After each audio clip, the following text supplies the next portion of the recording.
কেমন আছো সবাই? শুনতে পাচ্ছ? অডিও ভিডিও ওকে? রেসপন্স করে দাও একটু।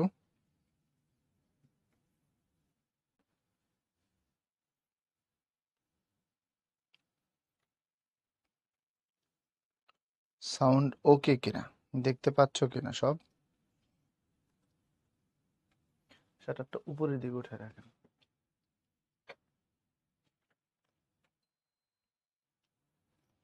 ভাই। অডিও ভিডিও যাচ্ছে, ছেলেপেলে কমেন্ট আমি দেখতে পাচ্ছি না। ও আচ্ছা, ওইটা আটকে আছে।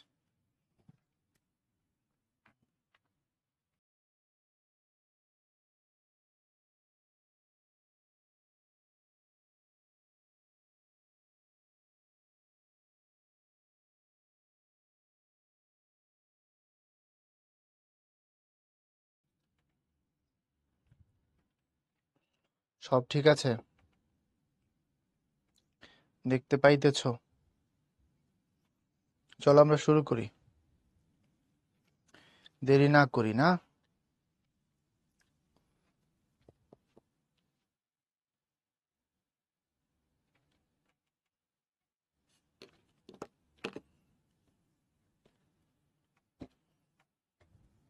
আচ্ছা,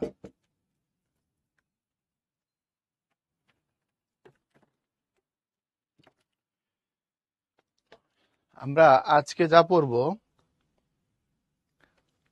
উহা বেশ গুরুত্বপূর্ণ এবং কিছু জিনিস আছে বেশ কঠিন।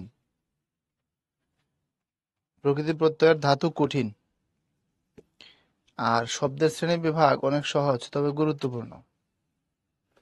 এখন হয়তো প্রশ্ন করবা, তাহলে কি ভাই প্রকৃতি প্রত্যয় গুরুত্বপূর্ণ না? প্রকৃতি প্রত্যয় গুরুত্বপূর্ণ, বিশেষত ঢাবির সিলেবাসে প্রকৃতি প্রত্যয় নাই, এটা সত্য। কিন্তু প্রকৃতি প্রত্যয় থেকে পরীক্ষার প্রশ্ন আসতেছে অন্যান্য বিশ্ববিদ্যালয়গুলোতে, সুতরাং বাদ দেওয়ার কোনো সুযোগ নাই। প্রাপ্তি কি করছি রে? প্রাপ্তি কোন ব্রাঞ্চ? কি অভিযোগ? আগে হার্ট বলে ভয় লাগাই দেন। না, ভয় লাগাইলাম কই? সতর্ক হইতে বলছি, জীবাণুর ভয় আছে, সুতরাং লাইফ বয় হ্যান্ড ওয়াশ।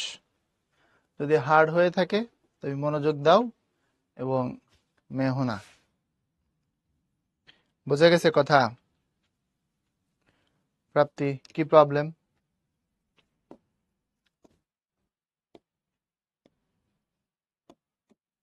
আমরা এখান থেকে পড়বো শব্দের শ্রেণী বিভাগ, তারপরে পড়বো হচ্ছে ধাতু এবং প্রকৃতি প্রত্যয়, শেষে আছে হচ্ছে বিপরীত শব্দ। এগুলো কোনো ঘটনাই না, এগুলো মনে করো চামে খাড়ার উপরে মেরে দিব, তোমরা শিখে যাবা। ঠিক আছে? আচ্ছা, এখন বলো শব্দের শ্রেণী বিভাগ যে আমরা পড়বো তার আগে আমাকে বলো তো, শব্দ বলতে তুমি কি বুঝো? আমাকে জানাও, শব্দ বলতে তুমি কি বুঝো? একটু রেসপন্স করো, বলো তো দেখি শব্দের অর্থ তুমি বুঝো কিনা, মানে শব্দ বলতে কি বোঝায় এই কনসেপ্ট তোমার কাছে ক্লিয়ার আছে? বলো তো শব্দ কি জিনিস?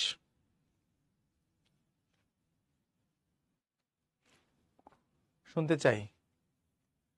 আমরা যেহেতু শব্দ নিয়ে আলোচনা করতে যাচ্ছি, এই শব্দ জিনিসটা কি?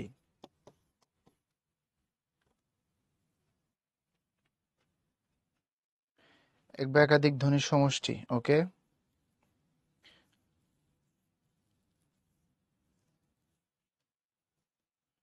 আপনি সব জায়গার ক্লাস নেন কিন্তু আমাদের জামালপুরের ক্লাস নিতে আসেন না। না, এটা ভুল, সব জায়গায় ক্লাস নেই, এটা ঠিক না।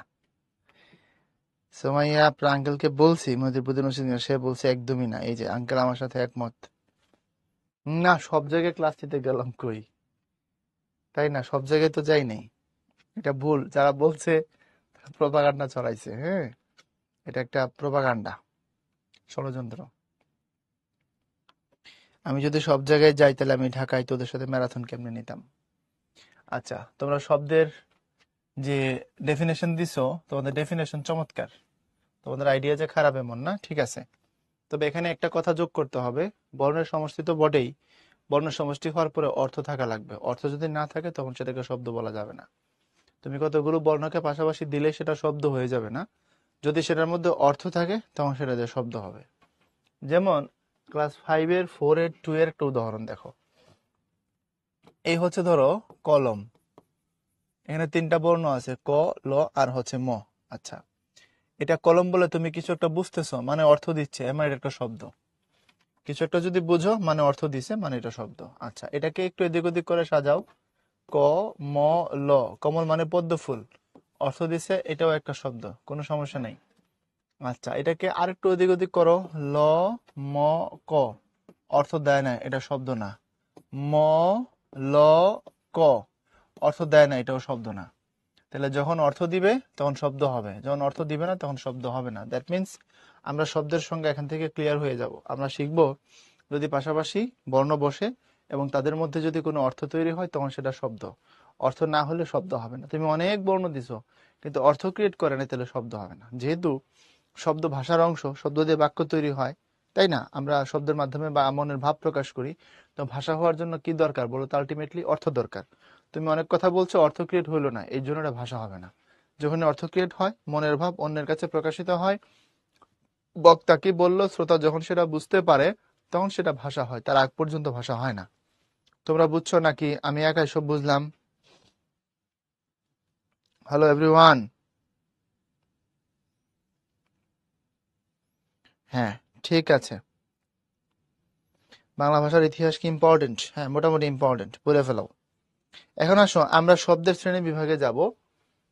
এই যে এক বা একাধিক ধ্বনি বা ধ্বনি সমষ্টি যার অর্থ আছে তাকে শব্দ বলে, যেমন কলম, পানি, এক ইত্যাদি। বাংলা শব্দ ভান্ডারকে বিভিন্ন বিবেচনায় ভাগ করা যায়। উৎস বিবেচনায় তৎসম, অর্থ তৎসম, তদ্ভব, দেশি বিদেশি। গঠন বিবেচনায় মৌলিক, সাধিত। পদ বিবেচনায় ৮ ভাবে, এটা আমরা পড়ছি ব্যাকরণিক শব্দ শ্রেণীতে। আর অর্থ বিবেচনায় যৌগিক, রূঢ় এবং যৌগরূঢ়।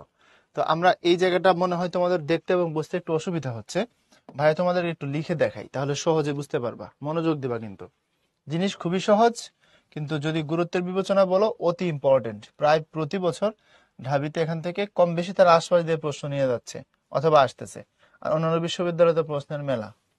এখন আমরা আমাদের ভাষায় যে শব্দ ব্যবহার করি, বলতে গেলে তুমি যদি ডিকশনারি হিসাব করো আর কি, আমাদের ভাষা অভিধান অনুযায়ী 1,25,000 থেকে 1.5 লাখের মতো শব্দ আছে, 1.25 লাখ থেকে 1.5 লাখ। আর যদি ভাষার ব্যবহারিক দিক হিসাব করো, প্রায়োগিক জায়গা, সারা বাংলাদেশে আঞ্চলিক ভাষা টাষা সব মিলিয়ে যদি ধরো, তাহলে এটার সংখ্যা 2 লাখের অনেক উপরে। কারণ আমরা আবিধানিক ভাবেই যাব, কোনো অসুবিধা নাই, অভিধান ধরেই কথা বলি। আবিধানিক ভাবে আমাদের ভাষার শব্দের সংখ্যা আমি ধরলাম যে 1.25 লাখ থেকে 1.5 লাখ, ধরলাম 1.5 লাখ। এই 1.5 লাখ শব্দ কোথা থেকে আসলো, আমরা কিভাবে এগুলোকে বানাইলাম এবং এগুলো কিভাবে অর্থ দিচ্ছে, সেই বিবেচনায় শব্দের ক্যাটাগরিটাকে আমরা 3টা ক্যাটাগরিতে ভাগ করি। চোখ বড় বড় করে দেখো। শব্দের যদি বলি উৎস বিবেচনায়, উৎস মানে শব্দগুলো আমরা কোথা থেকে নিলাম, সেই বিবেচনায় একটা ক্যাটাগরি হবে। যদি বলি শব্দগুলো কিভাবে গঠিত হয়েছে, সেই বিবেচনায় একটা ক্যাটাগরি হবে। যদি বলি এই শব্দগুলো কিরকম করে অর্থ দেয়, সেই বিবেচনায় আরেকটা ক্যাটাগরি হবে। এখন উৎস বিবেচনার শব্দগুলো কত রকমের হয়? উৎস বিবেচনার শব্দগুলো 5 রকমের হয়। উৎস বা উৎপত্তি বিবেচনায়, যেমন 1 তৎসম শব্দ, 2 অর্ধ তৎসম শব্দ, তারপরে হচ্ছে 3 তদ্ভব শব্দ, 4 দেশি শব্দ এবং 5 হচ্ছে বিদেশি শব্দ। অনেকে এখন প্রশ্ন করবো, ভাইয়া 19 যে নতুন ব্যাকরণ চলছে 21 সাল থেকে, ওই জায়গায় অর্ধ তৎসম নাই, সেখানে তৎসমের পরে সরাসরি তদ্ভবে চলে গেছে, আমরা কি 4টা পড়বো না 5টা পড়বো? আমি বলি 5টা পড়ো, এটা নিয়ে আমি কিছুক্ষণ পর আলোচনা করব, অপেক্ষা করো, আগেই প্রশ্ন করবে না। গঠন বিবেচনার শব্দ হচ্ছে 2 রকম, একটা হচ্ছে মৌলিক শব্দ, আর একটা হচ্ছে সাধিত শব্দ। গঠন বিবেচনার শব্দ কত রকম? 2 রকম, একটা হচ্ছে মৌলিক আর একটা কি সাধিত। ভালো মতো বুঝবা, এই স্লাইড বুঝতে পারলে পুরা ক্লাস বুঝবা, আদারওয়াইজ বুঝবা না। অর্থ বিবেচনার শব্দ 3 রকম, একটা হচ্ছে যৌগিক শব্দ, একটা হচ্ছে রূঢ় বা রূঢ়ি শব্দ, আর আরেকটা হচ্ছে যৌগরূঢ় শব্দ। এখন তুমি যদি বলো পদ বিবেচনার শব্দ কত রকমের, পদ বিবেচনায় শব্দ হচ্ছে 8 রকমের। আমি এটাকে একটু টান দিয়ে লম্বা বড় করি, অসুবিধা নেই, করে তোমার এখানে বলে দিই যাতে ঝামেলা না থাকে। যদি বলো পদ বিবেচনার শব্দ কত প্রকার, তাহলে বলবো পদ বিবেচনার শব্দ হচ্ছে 8 প্রকার। এটা বিশেষ্য থেকে শুরু হয়ে, যেটা আমরা আগের ক্লাসগুলোতে পড়ে ফেলছি, এটা আবেগ পর্যন্ত গেছে। এটা আজকে আমাদের আলোচনার বিষয়বস্তু না। আমাদের আজকে আলোচনার বিষয়বস্তু হচ্ছে উৎস, গঠন এবং অর্থ পর্যন্ত। এই পদ যেটা এটা পাশে রাখো। পদ বিবেচনায় শব্দ 8 রকমের হয়, মানে বাংলা ভাষার ব্যাকরণিক শব্দ শ্রেণী, বিশেষ্য থেকে শুরু করে আবেগ পর্যন্ত। বাট ওইটা আমরা যেহেতু পড়ে ফেলছি আগে, এটা আমাদের আজকে হেডেক না, আজকে হেডেক বাকি এই পাশের গুলো। এখন এটাকে তুমি কিভাবে করবা ক্যাটাগরিটা, অনেকে ধরতে পারো না আমি আসলে কি লিখছি। আসলে খুব সহজ জিনিস, দেখো বুঝাই দিচ্ছি। কলমের কথা মনে আছে? কলম মনে আছে আশা করি, তাই না? এখন কলমকে যদি প্রশ্ন করি যে কলমটা উৎস বিবেচনায় কোথা থেকে আসছে, এই কলমটা উৎস বিবেচনায় আসে হচ্ছে দেশি নাকি বিদেশি থেকে, এটা উৎস বিবেচনায় আসছে বিদেশি শব্দ থেকে। কলম কেন বিদেশি শব্দ থেকে আসছে? কারণ কলম একটা আরবি শব্দ। কলম কি শব্দ? আরবি শব্দ। সাদা কালারটা কেমন আসতেছে ক্যামেরায়? একটু রেসপন্স করো। সাদা কালার ভালো আসতেছে? বাট আমার এখানে তো মাশাল্লাহ ব্যাপক ডিস্টার্ব। এটাতে সাদা কালার দেখা যায়? প্রপার আছে না?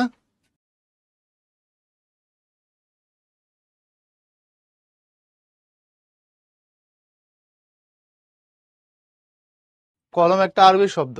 আচ্ছা, তাহলে উৎস বিবেচনায় কলম আরবি। যদি গঠন বিবেচনায় বলি, গঠন বিবেচনায় কলম হচ্ছে মৌলিক শব্দ।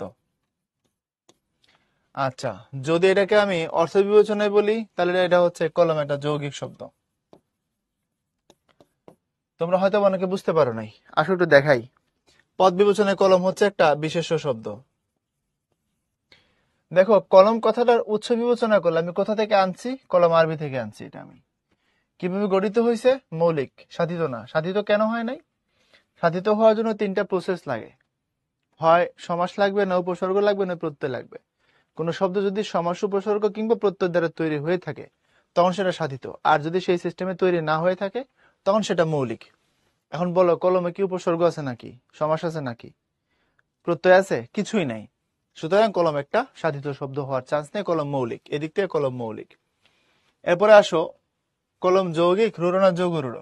যৌগিক মানে হচ্ছে যা বলে তাই বোঝায়, তার নাম যৌগিক। একটা বলে যদি আরেকটা বোঝায় তখন রূঢ় বা যৌগ রূঢ় হইতে পারে। যৌগিক মানে যেটা বলে সেটাই বোঝায়। আর রূঢ় আর যৌগ রূঢ়ের ক্ষেত্রে বলবে একটা, বোঝাবে আরেকটা। কিন্তু কিভাবে বোঝাবে সেটা আজকে আলোচনার বিষয়। বাট এখনকার বোঝার স্বার্থে জেনে রাখো, যৌগিক মানে যা বলে তাই বোঝায়।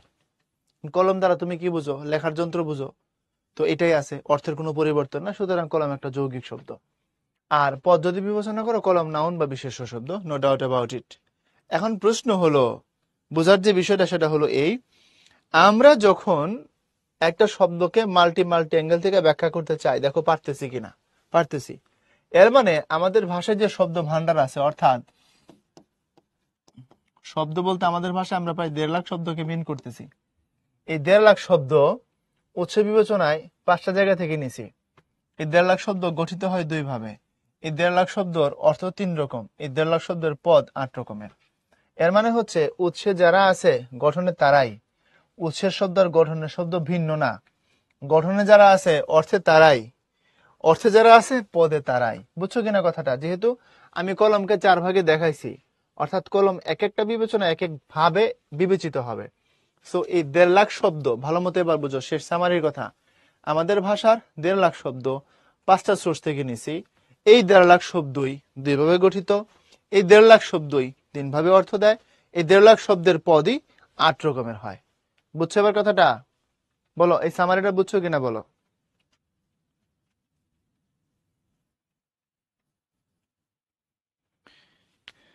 এবার ক্লিয়ার? ডান?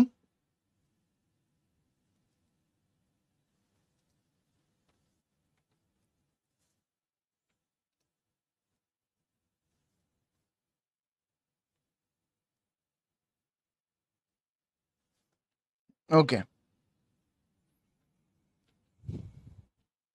আপনার লাস্ট ক্লাস কবে? কেন লাস্ট ক্লাসে তুই তাবারক দিবি? মোনাজাত দিব আমি? তুই তাবারক দিলে আমি বলবো লাস্ট ক্লাস কবে, শর্মি। এখন আসো আমরা শব্দের শ্রেণী বিভাগের মূল পয়েন্টে প্রবেশ করি। বুঝতে পারার জন্য ধন্যবাদ। এখন আসো শব্দের এই অর্থ, তারপরে হচ্ছে উৎস, তারপরে আরো যা যা আছে ইত্যাদি আমরা জানবো। তবে উৎসটা আগে জানতে হবে, অর্থ পরে জানতে হবে। উৎস যদি অর্থ আগে জানলে ঝামেলা হয়ে যাবে, তুমি চিনবে না। আসো আমরা হালকা করে এবার একটু শব্দের উৎসটা আগে শিখবো, তারপর বাদ বাকিগুলা ভাইয়া তোমাদের দেখাই দিব।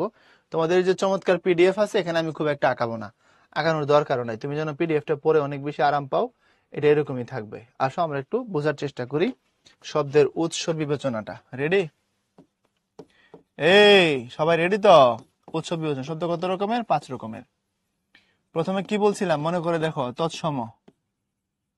এই তৎসম শব্দগুলো হুবহু সংস্কৃত থেকে আসছে, হুবহু সংস্কৃত থেকে বাংলায় এসেছে, কোনো পরিবর্তন নাই, যেমন আছে এমন। তৎসম শব্দের অর্থ তার সমান, খেয়াল করে দেখো, যেটা সংস্কৃত শব্দ সেটাই তৎসম শব্দ। তার সমান মানে সংস্কৃতের সমান।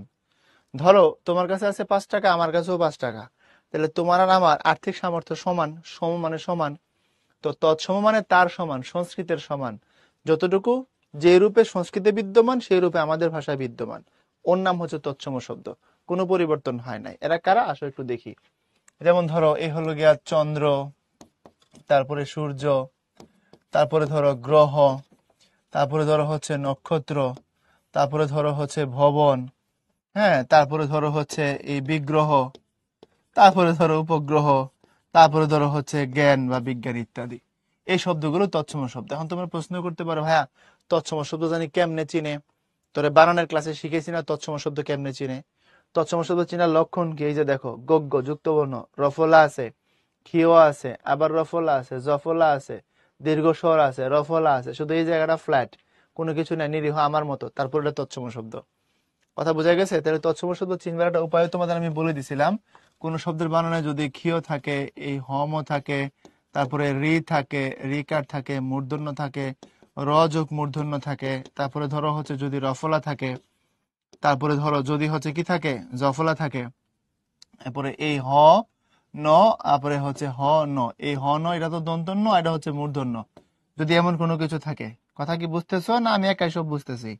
এরপরে কিছু কিছু যুক্ত ব্যঞ্জনের ক্ষেত্রে, যেমন বিজ্ঞানের যে গ যে যুক্ত ব্যঞ্জন আছে, এই যে বর্গীয় জ ইয়, এই যুক্ত ব্যঞ্জনটা যদি থাকে, এই রকমের লক্ষণ যদি থাকে, দীর্ঘস্বর যদি থাকে, দীর্ঘ ই, তারপরে হচ্ছে দীর্ঘ উ, ইকুয়াল টু সবগুলো শব্দ কি শব্দ? তৎসম শব্দ। তবে কিছু কিছু ক্ষেত্রে দেখতে একদমই ফ্ল্যাট, কোনো সমস্যা নাই, তারপরে সে তৎসময় হয়।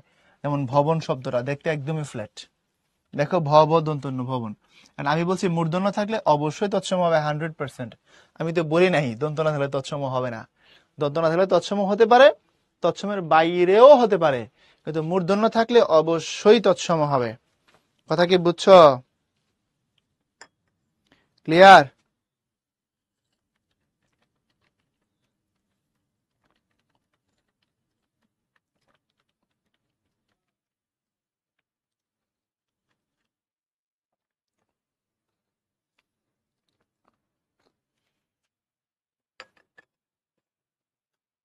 এখন কমন সেন্স থেকে জবাব দাও, অর্ধ তৎসম তাহলে কি? অর্ধ তৎসম মানে হচ্ছে অর্ধেক তৎসম। এখন তৎসম যদি পুরোপুরি হুবহু আয়সা থাকে, সংস্কৃত শব্দকে আমরা তৎসম বলতে পারি কিনা সেটাই তো বলছি আমি, যেটা সংস্কৃত শব্দ ওটাই তৎসম শব্দ। এখন তাহলে বলো, তৎসম যদি হুবহু আয়সা থাকে, হুবহু, তাহলে অর্ধ তৎসম কোনটা? অলরেডি প্রতিচিহ্ন বলে ফেলেছে যে আধা সংস্কৃত। সংস্কৃতি না রে ভাইয়া, আধা সংস্কৃত মানে অর্ধেক সংস্কৃত। অর্ধ তৎসম মানে অর্ধেক সংস্কৃত, মানে এখানে দেখো হুবহু আসছে আর ওখানে হুবহু আসবে না, ওখানে 50% চেঞ্জ হয়ে আসবে। এটা কিরকম আসো বোঝাচ্ছি। তাহলে চলো অর্ধ তৎসম, অর্ধ তৎসম, তাহলে অর্ধ তৎসম কেমন থাকবে বলো? অর্ধেক পরিবর্তন হয়ে যাবে, তাই তো কথাটা? তাহলে আমি বলবো সংস্কৃত থেকে, সহজ করে লিখি, সংস্কৃত থেকে অর্ধেক পরিবর্তন হয়েছে। যদি এই কথাটা বইতে লেখা চলবে না আর কি, কেতাবি কথা না, তোরে বোঝানো লেগে লিখতেছি, তোর তৈলমিকে এখানে হলো গিয়া তোর বালু বালু, এই জন্য সংস্কৃত থেকে অর্ধেক পরিবর্তন হয়ে, সংস্কৃত থেকে অর্ধেক পরিবর্তন হয়ে, হ্যাঁ মানে কিছু চেহারা মিলবে কিছু চেহারা মিলবে না, অর্ধেক পরিবর্তন হয়ে বাংলায় এসেছে। বুঝাতে পারছি কিরকম? যেমন ধরো সংস্কৃতে যেখানে বলা হয় বৈষ্ণব, এখানে আমাদের ভাষায় অনেক সাধারণ মানুষ বলে হচ্ছে বৈষ্ণব। এই অর্ধতৎসম মূলত হচ্ছে আঞ্চলিক রূপ আর কি, সাধারণ পাবলিকের মুখের ভাষা। তারপরে যেমন হচ্ছে এখানে, যেখানে সংস্কৃতে বলা হয় গৃহিণী, আর এখানে এসে বলা হয় গিন্নি, দেখো তো গিন্নি শব্দের ব্যবহার আছে না, আছে, অ্যাভেলেবল আছে। তারপরে এখানে যেমন বলা হয় জ্যোৎস্না, এখানে বলা হয় হচ্ছে জোছনা। এমনকি হুমায়ুন আহমেদ উপন্যাস লিখেছেন জ্যোৎস্না ও জননীর গল্প এই নামে, মনে করে দেখো। এখানে বলা হয় কৃষ্ণ, আর এখানে বলা হয় কেষ্ট। সংস্কৃতের এই রূপটা সাধারণ মানুষের মুখে আসা চেঞ্জ হয়ে গেছে। কলকাতায় দেখবা এই দুর্গা শব্দটাকে বলে দুর্গা, দুর্গা, খেয়াল করে দেখো। সুতরাং কি হয়ে গেছে, সাধারণ মানুষের মুখে আসে এটা চেঞ্জ হয়ে গেছে। সংস্কৃতে যেখানে বলা হয় তোমার ছাত্র, এখানে সেটাকে বলা হয় ছাত্তর। পাবনার ভাষা, কলকাতা এলাকার মানুষের আঞ্চলিক ভাষা ছাত্তর, পত্তর এরকম করে বলে। কৃষ্ণকে কেষ্ট বলে, বিষ্ণুকে বিষ্ণু বলে। ঠিক এরকম বৈষ্ণবকে বৈষ্ণব বলে, শ্রাদ্ধকে শ্রাদ্ধ বলে, কুৎসিতকে কুৎসিত বলে। তাইলে এই যে রূপটা তুমি দেখতেছো না, এটা এটা হচ্ছে তৎসম রূপ। আর এই যে এই পাশে যেটা দেখতেছো অর্ধেক পরিবর্তন হয়ে গেছে, এটা হচ্ছে অর্ধ তৎসম রূপ। তাহলে এটা হলো 50% চেঞ্জ হয়ে গেছে। Message clear? এবং এটা পরীক্ষায় প্রায় সময় এটা প্রশ্ন দেয় যে অর্ধ তৎসম রূপটা কোন ক্ষেত্রে ব্যবহার উপযোগী না। মনে রাখো এটা, এই যে অর্ধ তৎসম যে রূপ আছে, এটা একেবারে ভদ্র সমাজে, হ্যাঁ, ভদ্র সমাজে ব্যবহার হয় না। ভদ্র সমাজ বলতে হুমায়ুন আজাদের বইয়ে উনি বলছিলেন এই কথাটা আর কি, যে খুব শিষ্ট বাংলায় বা খুব ভদ্র সোসাইটিতে এটার ব্যবহার হয় না, আসলেই হয় না। যেমন ধরো তুমি সিনেমা লঞ্চে গেছো কোন একটা বিয়ের অনুষ্ঠানে, বা এরকম কোনো একটা বড় ফাংশনে কোথাও গেছো যেখানে খুব সমাজের হাই ক্লাসের এলিট মানুষগুলো আসছে, তুমি সেখানে যায় ধরো বলতেছো দুর্গা, গিন্নি, বোস্টম, শ্রাদ্ধ, তখন কেমন শোনাবে? শ্রাদ্ধ শব্দটাকে যখন তুমি শ্রাদ্ধ উচ্চারণ করবা, একটু খেয়াল করো, এই শ্রাদ্ধ শব্দটাকে যখন তুমি বলবা ওই পরিবেশে গিয়ে শ্রাদ্ধ, তখন সব মানুষ তোমার দিকে দেখবা, হাঁ করে তাকায় আছে, বলবে এটা কি বলতেছে। বুঝছো? সুতরাং ভদ্র সমাজে, মার্জিত পরিবেশে এই শব্দটার ব্যবহার হয় না। ক্লাস দেখা যাচ্ছে না কেন রে? চন্দ্র থেকে চন্দ্র, এটা পরে আলোচনা করতেছি, এটা আরেকটা হিসাবে কিতাবের ব্যাপার। এ পর্যন্ত বুঝছো কিনা বলো?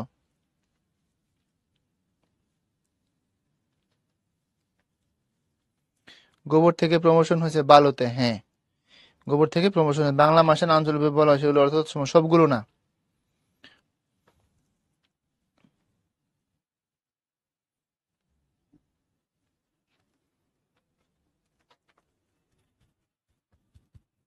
ক্লাসে কোন,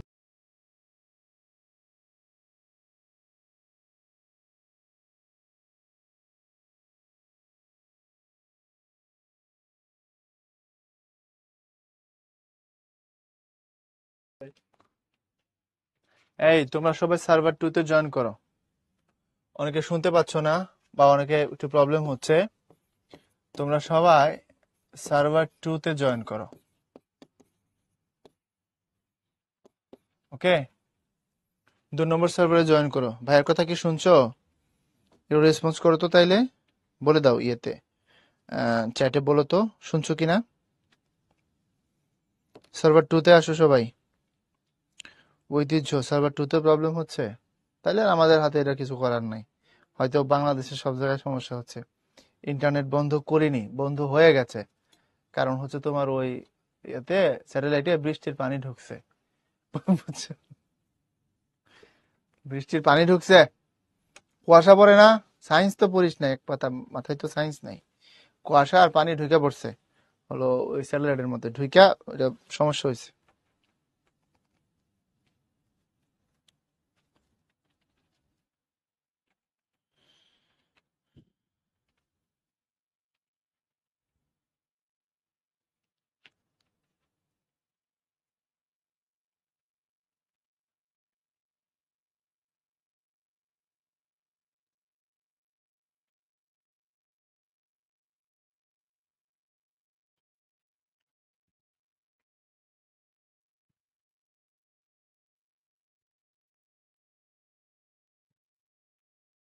ওকে, চলো আগে আমরা এখানে অর্ধতৎ সময় নিলাম, বুঝছো? এখন আসো আমরা জানবো হচ্ছে তদ্ভব তাইলে কি জিনিস। Looking for তদ্ভব। তদ্ভব, তদ্ভব শব্দের অর্থ তার থেকে উৎপন্ন, মানে পুরোপুরি চেঞ্জ হয়ে গেছে আর কি, হ্যাঁ। এটা পরিবর্তিত হয়ে সম্পূর্ণ নতুন রূপে বাংলা ভাষায় আসছে। বলবো সংস্কৃত বা বিদেশি উৎস থেকে সম্পূর্ণ পরিবর্তন হয়ে একদম নতুন রূপে 100% চেঞ্জ, নতুন রূপে বাংলায় এসেছে, এমন হলে তারা বলা হয় তদ্ভব। আসলে তাহলে বোঝাই দিচ্ছে কিরকম ভাবে তদ্ভবটা হইল। হ্যাঁ, মনোযোগ দিও, গভীর মনোযোগ। হ্যাঁ, এই হলো সংস্কৃতে একটা শব্দ ছিল চন্দ্র, এটা পরে হয়েছে চন্দ, আর এখন আমাদের ভাষায় হয়ে গেছে চাঁদ। সংস্কৃতে একটা শব্দ ছিল মৎস্য, এটা পরে হয়ে গেছে মৎস্য, আর আমাদের ভাষায় এখন মাছ। সংস্কৃতের যে শব্দটা দুগ্ধ, এটা এখানে এসে হয়েছে তোমার দুধ, আর এখন আমাদের ভাষায় আমরা এটাকে বলি দুধ। সংস্কৃতে ছিল হচ্ছে কর্ণ, এটা এখানে এসে হয়েছে কর্ণ, আর এখন আমরা আমাদের ভাষায় বলি হচ্ছে কান। এরপরে ধরো সংস্কৃতে যে শব্দটা ছিল চর্মকার, এটা এখানে আইসা হয়েছে হলো চম্ম, আর আর এখানে আইসা হয়ে গেছে এখন চামার। যে নতুন রূপটা তুমি দেখতেছো, লেখো না, ভালো করে শোনো। এই যে এটা দেখতেছো, এটা হলো তৎসম। মাঝখানে যে রূপটা, এটাকে বলা হয় প্রাকৃত, আর এই যে রূপটা, এটার নামই হচ্ছে তদ্ভব, এবং এটার আরেকটা নাম হলো খাঁটি বাংলা। আরেকটা নাম খাঁটি বাংলা।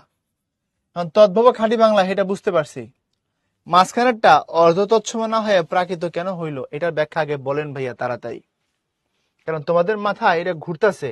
যদি ওইটা তৎসম হয়ে থাকে, এটা অর্ধ তৎসম হবার কথা, তারপরে তদ্ভব হবার কথা, কিন্তু আপনি এটারে বলতেছেন প্রাকৃত কেন? ভালো মতো বুঝো, যেটাকে তুমি অর্ধ তৎসম বলতেছ। দেখো, বৈষ্ণব থেকে বৈষ্ণব পর্যন্ত আসা ভাষা কিন্তু এই জায়গায় দাঁড়াই গেছে, ভাষা এই জায়গায় স্ট্যান্ড বাই। খুব খেয়াল করে দেখো, আমাদের ভাষায় এখনো বৈষ্ণব, গিন্নে, জ্যোৎস্না, কেষ্ট, দুর্গা, ছাত্তর, পত্তর এগুলো ব্যবহার করা হয়, কিন্তু আমাদের ভাষায় এই চন্দ, মৎস্য, দুধ, কন্য, চমোয়ার এগুলো ব্যবহার করা হয় না। মানে দাঁড়াইলো, এই অর্ধতৎসম রূপ যেটা, সেটা যদি আরেকটা নতুন রূপের জন্ম দিয়ে নিজে হারিয়ে যায়, তখন তাকে প্রাকৃত বলা হয়। বুঝছো? যতদিন পর্যন্ত অর্ধতৎসম নিজে ব্যবহার হবে, তখন ততদিন পর্যন্ত সে অর্ধতৎসম। আর যখন সে নিজে হারাই যাবে, আরেকটার জন্ম দিয়ে দিবে, আরেকটাকে জন্ম দিয়ে নিজে যখন হারায় যায়, তখন তাকে বলা হয় প্রাকৃত। এখন আসো সেটা একটু প্রমাণ করে তোমার দেখায় আসলে কথা সত্য কিনা। দেখো, আমাদের ভাষায় এখন আর চন্দ, মৎস্য, দুধ, কন্য, চম্মর এগুলো ব্যবহার করা হয় না। দ্যাট মিনস আমরা এখান থেকে নতুন একটা আইডিয়া ডেভেলপ করব। এই যে প্রাকৃত ভাষা বলতে বা প্রাকৃত শব্দ বলতে যা বলতেছি, তার শর্ত হচ্ছে দুইটা। এক নম্বর শর্ত, সে বিকৃত হয়ে যাবে, তাহলে বিকৃত হয়েছে। দুই নম্বর শর্ত, সেটা হারিয়ে যাবে। দেখো হারিয়ে গেছে কিনা, হারিয়ে যাবে। আরেকটা শর্ত যদি বলি, হারিয়ে গিয়ে একটা নতুন রূপ দিয়ে যাবে, নতুন রূপ দিয়ে যাবে। তো যদি এই তিনটা শর্তকে প্যারালালে ফিল আপ করে, তখন তাকে প্রাকৃত বলা যাবে, আদারওয়াইজ তাকে প্রাকৃত বলার সুযোগ নাই। কিন্তু তুমি যেটাকে অর্ধতৎসম বলছো, এ কিন্তু এখন পর্যন্ত আমাদের ভাষায় সাধারণ মানুষের মুখে এক্সিস্ট করে, দ্যাট ইজ ওয়াই এটা অর্ধতৎসম। আর হারাই গিয়ে নতুন রূপের জন্ম দিছে বলে চন্দ্র থেকে চম্মর এগুলো হচ্ছে প্রাকৃত। তাহলে প্রাকৃত এবং অর্ধতৎসমের মধ্যে কিভাবে পার্থক্য আছে, এটা বুঝতে পারছো কিনা একটু বলো, বলো, একটু আওয়াজ দাও, বুঝতে পারছো? এখনো তো দুগ্ধ ব্যবহার করা হয়। হ্যাঁ, দুগ্ধ হবে না কেন রে পাগলা, এটা তো ব্যবহার করা হয়, এটা ব্যবহার করা হয়, এটাও ব্যবহার করা হয়, এটা ব্যবহার করা হয় না। প্রাকৃত যেটা, এটা ব্যবহার করা হয় না। তৎসম তো হয়, চন্দ্র বলি, তারপরে হচ্ছে মৎস্য বলি, দুগ্ধ বলি, কর্ণ বলি, চম্মার বলি, কিন্তু দুধ এটা হয় না, এটা দধ। দধ এখানে, এটা হলো গ, গরুর গ, তারপরে ধ, এটা হলো দধ। দুধ ব্যবহার করি না, মৎস্য বলি না, কর্ণ বলি না, কিন্তু কর্ণ বলি। যেমন আমার কথা কি তোমার কর্ণকুহরে প্রবেশ করে না? তারপরে বলি দুগ্ধজাত সামগ্রী, তারপরে বলি যে মৎস্য লালন করবে, প্রবহমান নদী তাকে পুরস্কৃত করবে। ওখানে বলি মধু চন্দ্রিমা, আজ এই চন্দ্রের আলোতে আমি দেখিব তোমার বদন খানি, ইত্যাদি ইত্যাদি। সো ওটা তো ব্যবহার হয়, ব্যবহার হয় না মাঝখানেরটা। বুঝত নি বাবুরা? Message clear?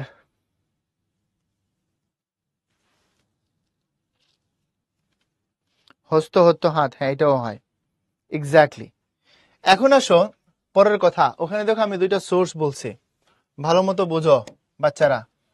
এখানে দুইটা সোর্সের কথা বলছি, সংস্কৃত বা বিদেশি উৎস থেকে পরিবর্তন হয়ে তারপরে কোথায় চলে আসবে, বাংলায় চলে আসবে। এখানে তো সংস্কৃত উৎস থেকে বা তৎসম উৎস থেকে তদ্ভব হয়েছে, এটা দেখলাম।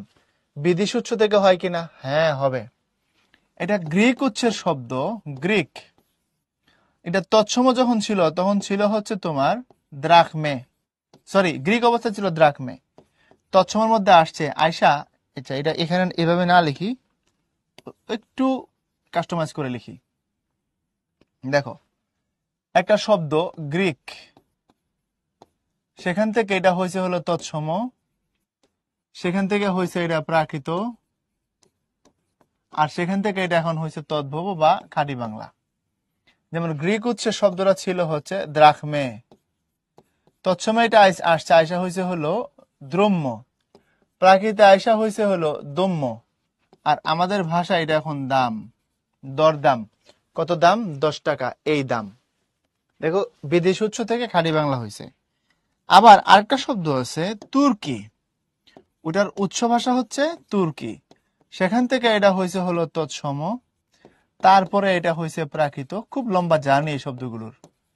তারপরে এটা হচ্ছে তোমার তদ্ভব। কিরকম হয়েছে আসো দেখাচ্ছি ব্যাপারটা। হ্যাঁ, একটা তুর্কি শব্দ, শব্দটা হচ্ছে তোমার তিগির।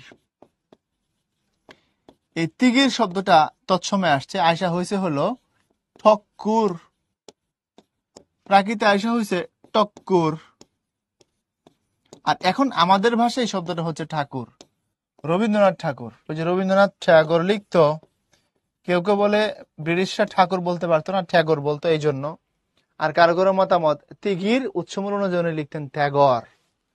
আধুনিক যারা এখনকার যারা হিন্দু তারা অবশ্য ঠ্যাগর লিখে না, তারা ঠাকুর এরকম করেই লিখে। যেমন মোনালি ঠাকুর এই যে এরকম ঠাকুরের বানান লিখে, বাট রবি ঠাকুর এভাবে লিখতেন। তাইলে এখানে আমরা দুইটা সেগমেন্ট করলাম আলাদা আলাদা করে। হ্যাঁ দেখো পানি পানি হো গায়া, এখানে এটা একটা, এখানে এটা একটা। তাহলে বোঝা গেল বিদেশি উৎস থেকে আমাদের ভাষায় তদ্ভব হয়ে বাংলা আসছে। এই যে গ্রিক উৎস থেকে আসছে হলো দাম, এরপরে এই যে তুর্কি উৎস থেকে আসছে হলো ঠাকুর। বুঝছো কি বুঝো নাই? ক্লিয়ার কিনা? আওয়াজ দাও।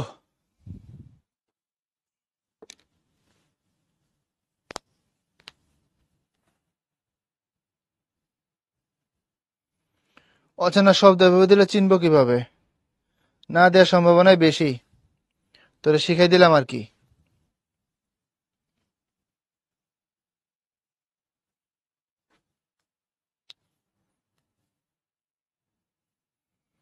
ওকে, সাহিত্যের ইতিহাস কি ইম্পর্টেন্ট? খুশি প্রশ্ন করতেছে। কম ইম্পর্টেন্ট, বেশি না, অল্প ইম্পর্টেন্ট, অল্প করেই পড়বা। তাইলে আসলে আমরা তদ্ভব বললাম, এবং তদ্ভব শব্দের আরেকটা নাম, এটা মনে রাখবা, এটাকে আরেক নামে কি বলা হয়? খাঁটি বাংলা শব্দ বলা হয়। এখন অনেকে প্রশ্ন করবে, তাহলে হ্যাঁ যেটা দেশি শব্দ ওইটা খাঁটি বাংলা না? এই যে আপনি এখানে বললেন শুরুর দিকে, কই গেল রে? এই যে বললেন দেশি শব্দ, দেশি, এটা তাহলে খাঁটি বাংলা কিনা?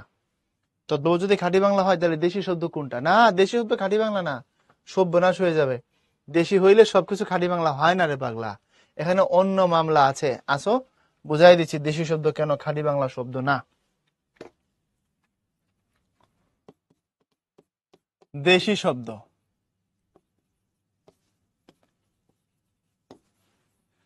বাঙালি জাতি কেমনে তৈরি হয়েছে রে? বাংলাদেশে ফার্স্টে পড়াইছে না টিচাররা?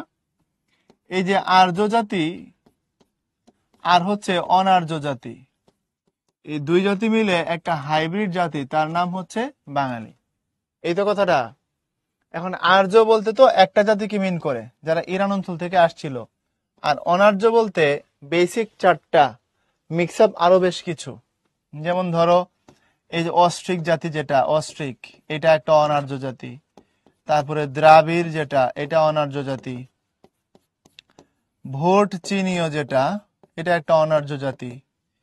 তারপরে হচ্ছে অস্ট্রিক, দ্রাবিড়, ভোটচেনীয়, আর একটা জাতি আছে, এটা হলো নিগ্রো, যেটা নেগ্রিটো বলে আমাদের ভাষায়, এই নেগ্রিটো, এটা আরেকটা অনার্য জাতি। এরপরে আরো যদি অপ্রধান কিছু ধরো, তাহলে কোল, ভিল, তারপরে হচ্ছে গারো, তারপরে মুন্ডা ইত্যাদি। এই সবগুলো জাতি প্লাস আর্য জাতি মিলে একটা সুন্দর চমৎকার জাতি হয়েছে, ওর নাম হচ্ছে বাঙালি। তাহলে বাঙালি হাইব্রিড বা বাঙালি সংকর, অনেক জাতি মিলেমিশে একটা নতুন জাতি ক্রিয়েট হয়েছে, যার জন্য বাঙালিকে হাইব্রিড জাতি বলা হয়। তবে এটা তো সত্য, আমাদের মধ্যে পূর্বপুরুষের যে ব্লাড গুলো আছে সেটা হিসাব করলে কাদের ব্লাড পরিমাণ মতো ভাবে বেশি, অস্ট্রিকের বেশি, 60% হচ্ছে এদের, বাকিরা এদের। আর আর্যদের ব্লাড সর্বোচ্চ 5%। এই জন্য বাঙালিকে আলটিমেটলি অনার্য জাতি বলা হয়। বাঙালিকে আলটিমেটলি কি বলা হয়? অনার্য জাতি বলা হয়, কারণ আর্যদের ব্লাড আমাদের মধ্যে খুব সামান্যই আছে, খুব অল্প। আমরা অনার্য, এটা হল বাঙালির উৎস। ঠিক আছে, এখন আসো এখান থেকে একটু বলি বাঙালির অনার্য পূর্বপুরুষের, বাঙালির অনার্য পূর্বপুরুষের ভাষার যে সকল শব্দ, বাঙালির অনার্য পূর্বপুরুষের ভাষার যে সকল শব্দ এখনো এখনো আমাদের ভাষায় আছে, এখনো আমাদের ভাষায় ব্যবহার হয়, এখনো আমাদের ভাষায় ব্যবহার হয়,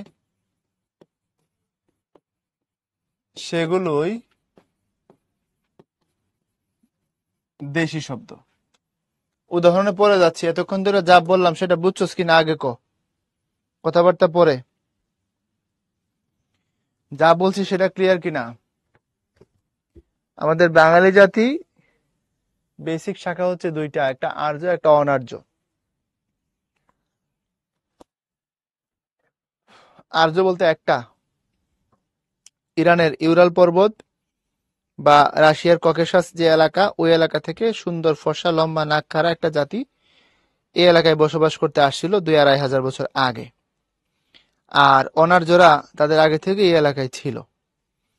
তো এই আর্য আর অনার্য মিলে পরবর্তীতে লম্বা সংকরায়নের ফলে একটা নতুন জাতির তৈরি হয়েছে। এই হাইব্রিড সংকর জাতিটার নাম হচ্ছে বাঙালি। অনার্য ধারার প্রধান ধারা 4টা: অস্ট্রিক, দ্রাবিড়, ভর্ৎসিনো, নেগ্রিটো। এরপরে আরো অনেক কিছু আছে, সবকিছু মিলে একটা নতুন জাতির নাম হচ্ছে বাঙালি। তো আলটিমেটলি বাঙালির মধ্যে তো আর্যদের ব্লাড খুব সামান্যই কম আর কি, অনার্যদের ব্লাড কম্পারেটিভলি বেশি, প্রায় 100%। অনার্যদের মধ্যে আবার অস্ট্রিকের ব্লাড বেশি, কত পার্সেন্ট? প্রায় 60%। অস্ট্রিক জাতিটা কেমন ছিল দেখতে? মাঝারি উচ্চতার ছিল, বডি ছিল চ্যাপ্টা, গায়ের রং ছিল বাদামি, চোখ ছিল কালো, চুল ছিল কালো। আমাদের বাঙালির মধ্যে ম্যাক্সিমাম ক্ষেত্রে প্রায় 60% বাঙালির মধ্যে এই এই বৈশিষ্ট্যটা তুই কমন পাবি। এই জন্য অস্ট্রিকদেরকে বলা হয় আমাদের পূর্বপুরুষদের মধ্যে প্রধান ধারার। বুঝছি? এখন বুঝে থাকলে বলো, আমরা অনার্যদের ব্লাড এবং জিন আমাদের বডিতে বহন করতেছি, অনার্যদের। তো অনার্যদের ব্লাড এবং জিন যদি আমরা আমাদের বডিতে বহন করে থাকি, তাহলে তাদের ভাষাও তো বহন করি, করি না? করি না? অনার্যদের সেই ভাষাগুলোই হচ্ছে দেশি শব্দ। অনার্য জাতি যেমন অনেকগুলো, তো অনার্য ভাষাও অনেকগুলো। অনার্য জাতি যেমন অনেকগুলো, অনার্য ভাষাও অনেকগুলো। এই অনেকগুলোকে একটা কমন নামে ডাকা হয়, এই নামটা হলো দেশি। বুঝছো কথাটা? ক্লিয়ার? আর আর্য কারা আমাদের মধ্যে? আর্য কাদের মধ্যে একটু প্রভাব বেশি কেমনে বুঝবা? একটু অভিজাত হবে, দেখতে লম্বা ফর্সা সুন্দর নাক খাড়া, আমার মতো হবে। বুঝছো যে আমার মধ্যে দেখ আর্যের ব্লাড বেশি, মাশাল্লাহ চেহারা। বুঝছিস? তো এই জন্য এই আর্য চেনার এটা হচ্ছে উপায়, অনার্য চেনার এটা হচ্ছে উপায়। মনে থাকবে? বলো বলো। জার্মানরা নিজেদেরকে আর্য মনে করতো না, জার্মানরা আর্যই, আসলেই আর্য, মনে করার কিছু নাই। নীলা বলছে এগুলো আবিষ্কার করছে কে? আবিষ্কার করছে তোর নানা। ধর বুইরারে ধর, কেন আবিষ্কার করলো এখন? পরীক্ষা যেগুলো দিতে হয়। তোর বাড়ি খড়মপুর না, তুই কালকে বলতেছিলিস?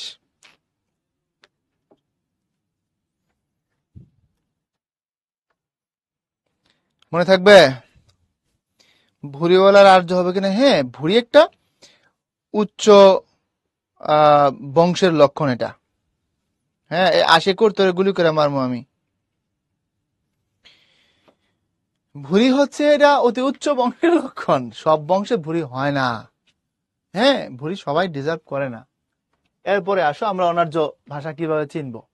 যেমন দেখো, এরকম করে অনার্য শব্দগুলো দেখতে এরকম হবে। এই যে দেখো, ঢেকি, তারপরে হচ্ছে দেখো কুলা, তারপরে হচ্ছে ডিঙা, তারপরে হচ্ছে টোপর, তারপরে হচ্ছে মনে করো ঢোল, তারপরে হচ্ছে ডোবা, তারপরে ধরো হচ্ছে খোকা, খুকি, বিষ, এগুলো 20 টাকা আমরা বলি না, সেই বিষ। অর্থাৎ যেই শব্দগুলোর মধ্যে এটা গ্রাম্য গ্রাম্য ফ্লেভার পাবা, বুঝে নিবা সেই শব্দগুলোই হচ্ছে অনার্য শব্দ। যে শব্দগুলোর মধ্যে একটা গ্রামের ফ্লেভার পাবা, একটু খেয়াল করে দেখো। আমি যদি তোমাকে বলি তুমি বাংলাদেশের ছবি আঁকা দেখাও, অর্থাৎ এমন একটা ছবি আঁকো যেটা দেখলে মনে হবে রিপ্রেজেন্ট করবে যে এটা হচ্ছে বাংলাদেশ, তুমি কি আঁকবা? এম্পায়ার স্টেট বিল্ডিং আঁকবা? তুমি আঁকবা হচ্ছে একটা নদী এঁকে বেঁকে বয়ে গেছে, তার পাশে হয়তো কাশবন, তাই না? তার পাশে ধরো নদীর উপর দিয়ে দেখবা যে একটা মাঝি নৌকা বেয়ে চলে গেছে, তারপরে দুই পাশে দুইটা কৃষকের বাড়ি, এনে খড়ের গাদা, কৃষক কাজ করছে, কৃষানি কাজ করতেছে, এক পাশে গরু বাঁধা, এক পাশে মনে করো একটা কুত্তা শুয়ে রয়েছে, তাই না? এই সবকিছু মিলে তুমি একটা ছবি আঁকবা, একা তুমি বুঝাবে এটা হচ্ছে আমার বাংলাদেশ, রাইট? সো এই যে দেশ, দেশ বললে যেটা গ্রামের ফ্লেভার পাওয়া যায়, এই গ্রামের ফ্লেভারটাই এই ভাষাগুলোর মধ্যে আছে। কেমনে আছে দেখো, ঢেকে কি হোটেল ওয়েস্টিনে থাকে? না, এটা গ্রামে থাকে। কুলা গ্রামে থাকে, ডোবা গ্রামের জিনিস। আমি কি তোমার বুঝাইতে পারছি? এই শব্দগুলো চিনবে, একটা কমন নেচার যেটা, সেটা হচ্ছে তুমি এর মধ্যে একটা গ্রাম্য ফ্লেভার পাবা। বলে এবার দেশি শব্দ বুঝছো কিনা? আওয়াজ দিয়ে দাও। ডান, ভেরি গুড। এখন আসলে তাহলে বিদেশি শব্দ কি? তো বিদেশি শব্দ হচ্ছে বিদেশি ভাষা থেকে যে শব্দগুলো আসবে, আমরা আমাদের ভাষা এগুলো দিয়ে দিছি, আমাদের স্লাইডে দেখাই দিব, কোনো সমস্যা নাই। আসো বুঝাই দিচ্ছি। বিদেশি শব্দ, বিদেশি মানে হচ্ছে বিদেশি ভাষা থেকে যেসব শব্দ আসছে, বিদেশি ভাষা থেকে আগত শব্দ। আর বিদেশি ভাষা বলতে তুমি কি বুঝো? যেমন ইংরেজি, তারপরে ধরো হচ্ছে ফরাসি, তারপরে ধরো হচ্ছে পর্তুগিজ, বা ধরো হচ্ছে আরবি, এরকম বিদেশি ভাষা থেকে যেসব শব্দ আমাদের ভাষায় আসছে সেগুলো হচ্ছে বিদেশি। তো তুমি যখন পড়বো, আমরা আমরা তোমাকে এরকম করে সেগমেন্ট ওয়াইজ কিছু আলাদা আলাদা ক্যাটাগরি দিয়ে দেব, তুমি কোনটা কিভাবে মনে রাখবা। বোঝা গেল না? গেল না? যেমন ধরো আমরা বললাম যে চানাচুর খাওয়া নিয়ে দাদা ও দাদির মাঝে ঘুষাঘুষি লেগে যায়। চানাচুর খাওয়া নিয়ে দাদা ও দাদির মধ্যে কি হয়েছে? ঘুষাঘুষি লেগে যায়। এতে দাদার টুপি ও কুর্তা ছিঁড়ে যায়। এই যে শব্দগুলো এখানে দেখলাম আমরা, এই শব্দগুলো সবগুলোই হচ্ছে হিন্দি শব্দ। এগুলো সবগুলো হিন্দি ভাষার শব্দ। যেমন চানাচুর, ঘুষাঘুষি, টুপি, কুর্তা। বুঝছো কথাটা? তাহলে দাদার দাদির মধ্যে ঘুষাঘুষি হয়েছে, ইস্যু কি ছিল? চানাচুর খাওয়া। এখন ঘুষাঘুষি পরে দেখা গেছে যে দাদার টুপি আর কুর্তা ছিঁড়ে গেছে। কুর্তা মানে শার্টের মতো জামা। তাহলে মায়ের খাইছে কেডা? মায়ের খাইছে দাদা। খুব স্বাভাবিক, দাদা মায়ের খাওয়ার কারণ আছে, কারণ দাদি ছিল দাদার চতুর্থ পক্ষ। দাদার বয়স তখন 72, দাদির বয়স তখন 31। বুঝতেই পারো এই দাদি দাদারে ছাইরা কথা বলবে না, এই জন্য। তো এরকম করে আমরা কিছু শর্টকাট টেকনিকও দিয়ে দেব, তুমি কিভাবে মনে রাখবা। এবার যেসব শব্দ বিদেশি ভাষা থেকে আসছে সেগুলো বিদেশি শব্দ, সেটা আমি আলাদা করে দেখাচ্ছি। এ পর্যন্ত বুঝছো কিনা বলো? মাথায় গেছে? সুমাইয়া বলছে ঘুষাঘুষি কি মানে? ঘুষাঘুষি মানে কি ভাইয়া? ঘুষাঘুষি মানে হচ্ছে একজন আরেকজনকে মাথার মধ্যে তেল দিয়ে দিছে, বুঝতে পারছে? আদর করছে, জঙ্গলি কোনানকার। ঘুষাঘুষি বুঝোস না কেন? চুলাচুলি তো বুঝো। তারপরে আসো, আমরা এই উৎস বিবেচনায় যে শব্দগুলো দেখলাম, এই 5টা ক্যাটাগরি আমরা পড়লাম। এখন আসো এই যে তৎসম কি, তৎসম চিনবার উপায় কি, তারপরে এখানে উচ্চ উপায় গুলো বলার পর অর্ধ তৎসম কাকে বলে, যেগুলো আমি লিখে লিখে দেখাচ্ছি সব এখানে আছে। আমি বলছিলাম যে আমি বেশি একটা আঁকাবো না এই জায়গায়। তদ্ভব কিভাবে আসছে এটা এখানে দিয়ে দিছি। দেশি কোনগুলো সেগুলো বলে দিছি। এরপরে বিদেশি কোনগুলো, আরবি, ফার্সি। এখন প্রশ্ন হচ্ছে আরবি আর ফার্সির মধ্যে কিভাবে ডিফারেন্সিয়েট করব। দেখো আরবিতে যখন আমরা বলি আল্লাহ, ফার্সিতে তখন বলি আরেকটা শব্দ আছে কাছাকাছি লেভেলের, সেটা হচ্ছে খোদা। ভালো করে খেয়াল করো, সবগুলো বলা সম্ভব না। আরবিতে যখন বলি হচ্ছে সালাত, ফার্সিতে যখন যখন বলি তখন বলি নামাজ। আরবিতে বলি সওম, ফার্সিতে যখন বলি তখন বলি রোজা। দেখো আরবি আর ফার্সি শব্দগুলো খুব বেশি ক্লোজ, কাছাকাছি। বিশেষ করে ধর্মীয় এবং প্রশাসনিক শব্দ যেগুলো আছে এগুলো অনেক বেশি ক্লোজ। তুমি আলাদা করবা কেমনে? আলাদা করবার একটা উপায় আছে। সব ক্ষেত্রে সেটা কাজে লাগবে এমন না, তবে তুমি উপকার পাবা। সেটা হচ্ছে যে শব্দগুলোর ভিতরে ধর্মের একদম পিওর যে ভাইবটা আছে এটা পাইবা, সেটা হবে আরবি। যেমন তোমরা প্রত্যেকে ইমান মুফাসসাল পড়ছো, আমানতু বিল্লাহি ওয়া মালাইকাতিহি ওয়া কুতুবিহি ওয়া রুসুলিহি। এই যে পড়ে আসছো তুমি, আমানতু বিল্লাহ, আমি ঈমান আনলাম আল্লাহর উপরে, ওয়া মালাইকাতিহি, মালাইকাদের উপরে, ও কুতুবিহি, আসমানি কিতাবগুলোর উপরে, ও রসুলিহি, রাসূলগণের উপরে। খেয়াল করে দেখো তো, আমানতু বিল্লাহ আল্লাহর কথা আসছে আরবিতে, ও মালাইকাতিহি, মালাইকা শব্দের অর্থ কি? ফেরেশতা। বাংলায় আমরা বলি হচ্ছে দেবদূত। তাহলে যেটা হচ্ছে মালাইকা আরবিতে, সেটা ফার্সিতে হচ্ছে ফেরেশতা। খেয়াল করে দেখো। তাহলে এই যে জান্নাত জাহান্নাম বলতেছি, এটাকে বলতেছে বেহেশত আর দোজখ। তাহলে যেটা আরবি ভাষারই কাছাকাছি হবে, আরবির কিছুটা কাছাকাছি হবে, আরবি বর্ণমালায় লেখা হবে, কিন্তু ধর্মের আরবির পুরোপুরি ভাইব দিবে না, তখন সেটাকে ফার্সি বলবা। দেখো তো এটা মিলে নাকি? আমি যেটা বলছিলাম কিছু কিছু ক্ষেত্রে মিলে কি মিলে না, দেখো ওই কথাগুলোর সাথে ম্যাচ করাইতে পারো কিনা।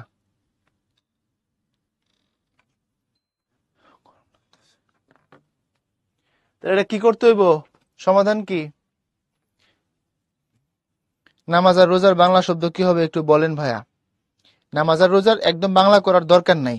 রোজার তুমি বলতে পারো উপবাস, নামাজের বলতে বলতে পারো প্রার্থনা। তবে কিছু কিছু ক্ষেত্র আছে যে বাংলা না করা ভালো। বাংলা না করা ভালো এই কারণে, তুই যদি আইসক্রিমের বাংলা করতে চাস, তাহলে আইসক্রিমের বাংলা কি দাঁড়াবে বল? আইসক্রিম মানে দাঁড়াবে মালাই বরফ।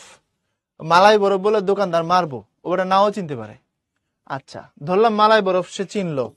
এই যে বুথ, যেখানে আমরা টাকা তুলি, এই বুথের বাংলা কি? বুথের বাংলা হচ্ছে কুঠুরি।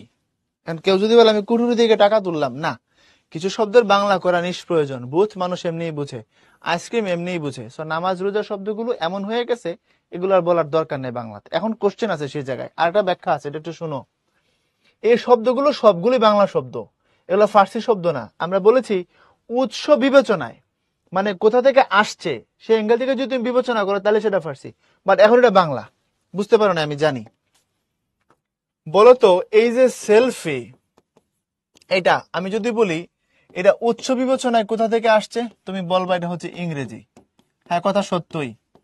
কিন্তু এই সেলফি শব্দটা তুমি যখন বাংলাদেশে বলবা তখন এটা হবে বাংলা শব্দ। যখন তুমি এটা মুম্বাইতে বলবা সেলফি, আবার এটা সেলফি লেলে, তখন হয়ে যাবে এটা হিন্দি শব্দ।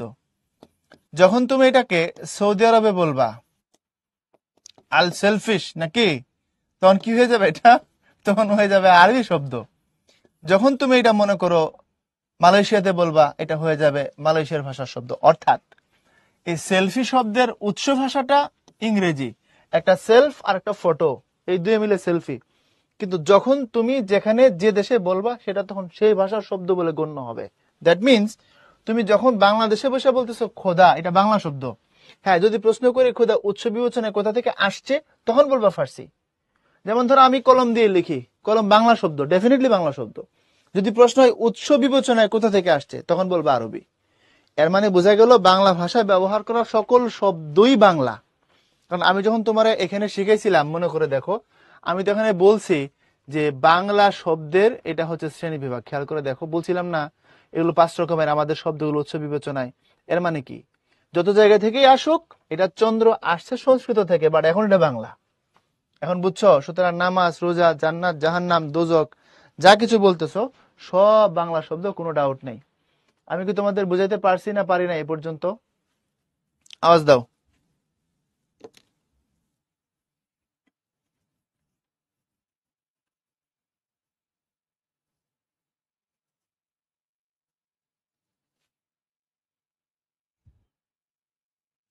বীর পুরুষ শব্দে নারীবাচক শব্দ কি ভাই? আজকে ক্লাসে বলছে আপনার কাছে জিজ্ঞাসা করতে। বীর পুরুষের নারীবাচক নাই, তোরা আবার বীর হচ্ছস কেমনে রিয়া? বীর নারী? নিত্য পুরুষবাচক থাকলেও আমি এটা মানি না, এটা পুরুষদের জন্যই। এরপরে আসো, যেখানে ছিলাম সেখানে আমরা আবার চলে যাই।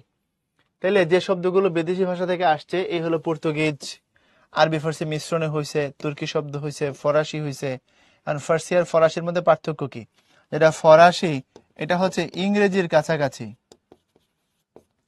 এটা হচ্ছে ইংরেজির কাছাকাছি। আমরা শিখলাম যেটা আরবি সেটা ফার্সি, এই দুইটা একটা একটার কাছাকাছি, আর একটা ফরাসি আর ইংরেজিরা সেটা কাছাকাছি। দেখো ক্যাফে, কর্তুজ, রেনেসাঁস, রেস্তোরাঁ, কুপন, আতাত, গ্যারেজ, এই শব্দগুলোর অ্যাকসেন্ট যদি হিসাব করো দেখবা ইংলিশকে অনেক বেশি, অনেক কাছ থেকে এগুলো রিপ্রেজেন্ট করে।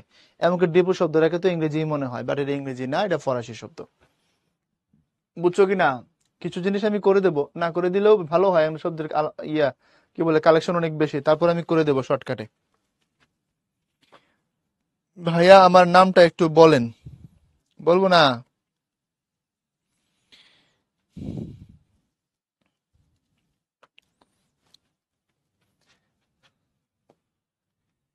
এরপরে আসো, তাজরিন বলছে ভাইয়া বীরাঙ্গনা হতে পারে বীর পুরুষের শব্দ। বীরাঙ্গনা তো বীর পুরুষের সরাসরি স্ত্রীলিঙ্গ না, বীরাঙ্গনা একটা সৃষ্ট শব্দ, সৃষ্ট নাম। বুঝতে পারছো? এটা ভাষার মধ্যে ধ্রুপদী হিসেবে আসে নাই, তৈরি হয় না, এটা সৃষ্ট নাম। তুমি ব্যবহার করতে পারবা। সৃষ্ট নাম মানে হচ্ছে আমার প্রয়োজন হয়েছে তাই আমি বানাইছি, এমন না এটা অর্থগতভাবে মানুষের মুখে মুখে আস্তে আস্তে আস্তে আস্তে ভাষার মধ্যে তৈরি হয়েছে। বুঝছো? বীরাঙ্গনা প্রকৃতপক্ষে একটা সৃষ্ট নাম। আবার কিছু কিছু ক্ষেত্রে কিছু শব্দ হচ্ছে উপজাত শব্দ, ওগুলো বুঝবা না, আপাতত ওই ভেজালের মধ্যে যাওয়ার দরকার নাই। বীর পুরুষ প্রকৃতপক্ষে নিত্য স্ত্রীবাচক, নারীরা বীর হইতে পারে, হয়। আসো সেই জায়গায় একটু যাচ্ছি। পর্তুগিজ কেমনে মনে রাখবা শর্টকাটে? দেখো, একটু একটু ভালো মতো এদিকে তাকাও, একটা ছোট গল্প লিখে দিচ্ছি তাহলে বুঝতে পারবা। গির্জার পাদ্রী, গির্জার পাদ্রী মানে হচ্ছে চার্চের হুজুর আর কি। গির্জার পাদ্রীটি আনারস, পাউরুটি ও পেয়ারা, গির্জার পাদ্রীটি আনারস, পাউরুটি ও পেয়ারা বালতিতে ভরে গুদামের আলমারিতে রেখে, গুদামের আলমারিতে রেখে তালা মেরে চাবি নিয়ে চলে গেল। তালা মেরে চাবি নিয়ে চলে গেল। যেহেতু বাংলাদেশ, যত তালাই দেয় ওটা চুরি হয়ে যাবে, শিওর, সবাই জানে। কিছুক্ষণ পর জানালা দিয়ে চোর ঢুকে, কিছুক্ষণ পর জানালা দিয়ে চোর ঢুকে আলপিন দিয়ে তালা খুলে কেদারার উপর দাঁড়িয়ে, কেদারার উপর, কিছুক্ষণ পর জানালা দিয়ে চোর ঢুকে আলপিন দিয়ে তালা খুলে কেদারার উপর দাঁড়িয়ে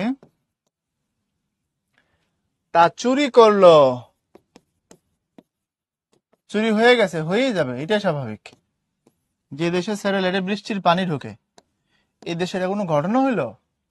দেখো তাহলে, গির্জা, পাদ্রী, আনারস, পাউরুটি, পেয়ারা, বালতি, গুদাম, আলমারি, তালা, চাবি, জানালা, আলপিন, তারপরে কেদারা, ইত্যাদি ইত্যাদি।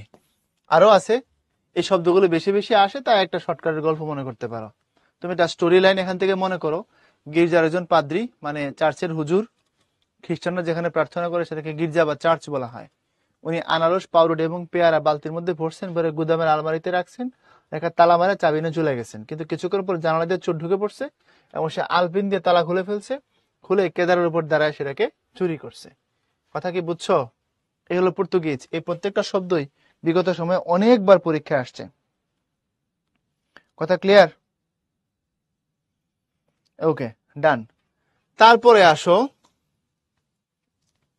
তুর্কি শব্দ প্রচুর পরিমাণে আসছে। তুর্কি শব্দ অল্প কয়টা এখানে, কিন্তু প্রত্যেকটা আসছে। এমনকি বিসিএস এর তুর্কি খুব ফেভারিট একটা আইটেম, তুর্কি শব্দগুলো বেশ আসে। একটা প্রেমের কাহিনী, চুরির কাহিনী শুনলাম, এবার আসো একটা প্রেমের বিষয় দেখি। বাড়ির চাকর, এখন চাকর যদি প্রেম করে কার সাথে করবে, দেখি কে পারে।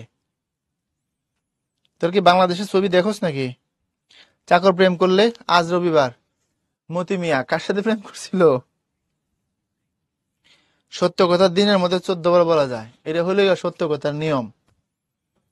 ইয়েস, চাকরানি, হ্যাঁ, চৌধুরীর মেয়ে, চাকরের কথা বলছি বেটা, ওর সাকিব খানের ছবি না। বাড়ির চাকর চাকু, কাঁচি ও তোপ দিয়ে, তোপ হচ্ছে ট্যাঙ্কের সামনে গোলা নিক্ষেপ করার জন্য একটা বড় পাইপ আছে দেখবি, ওটারে তোপ বলে।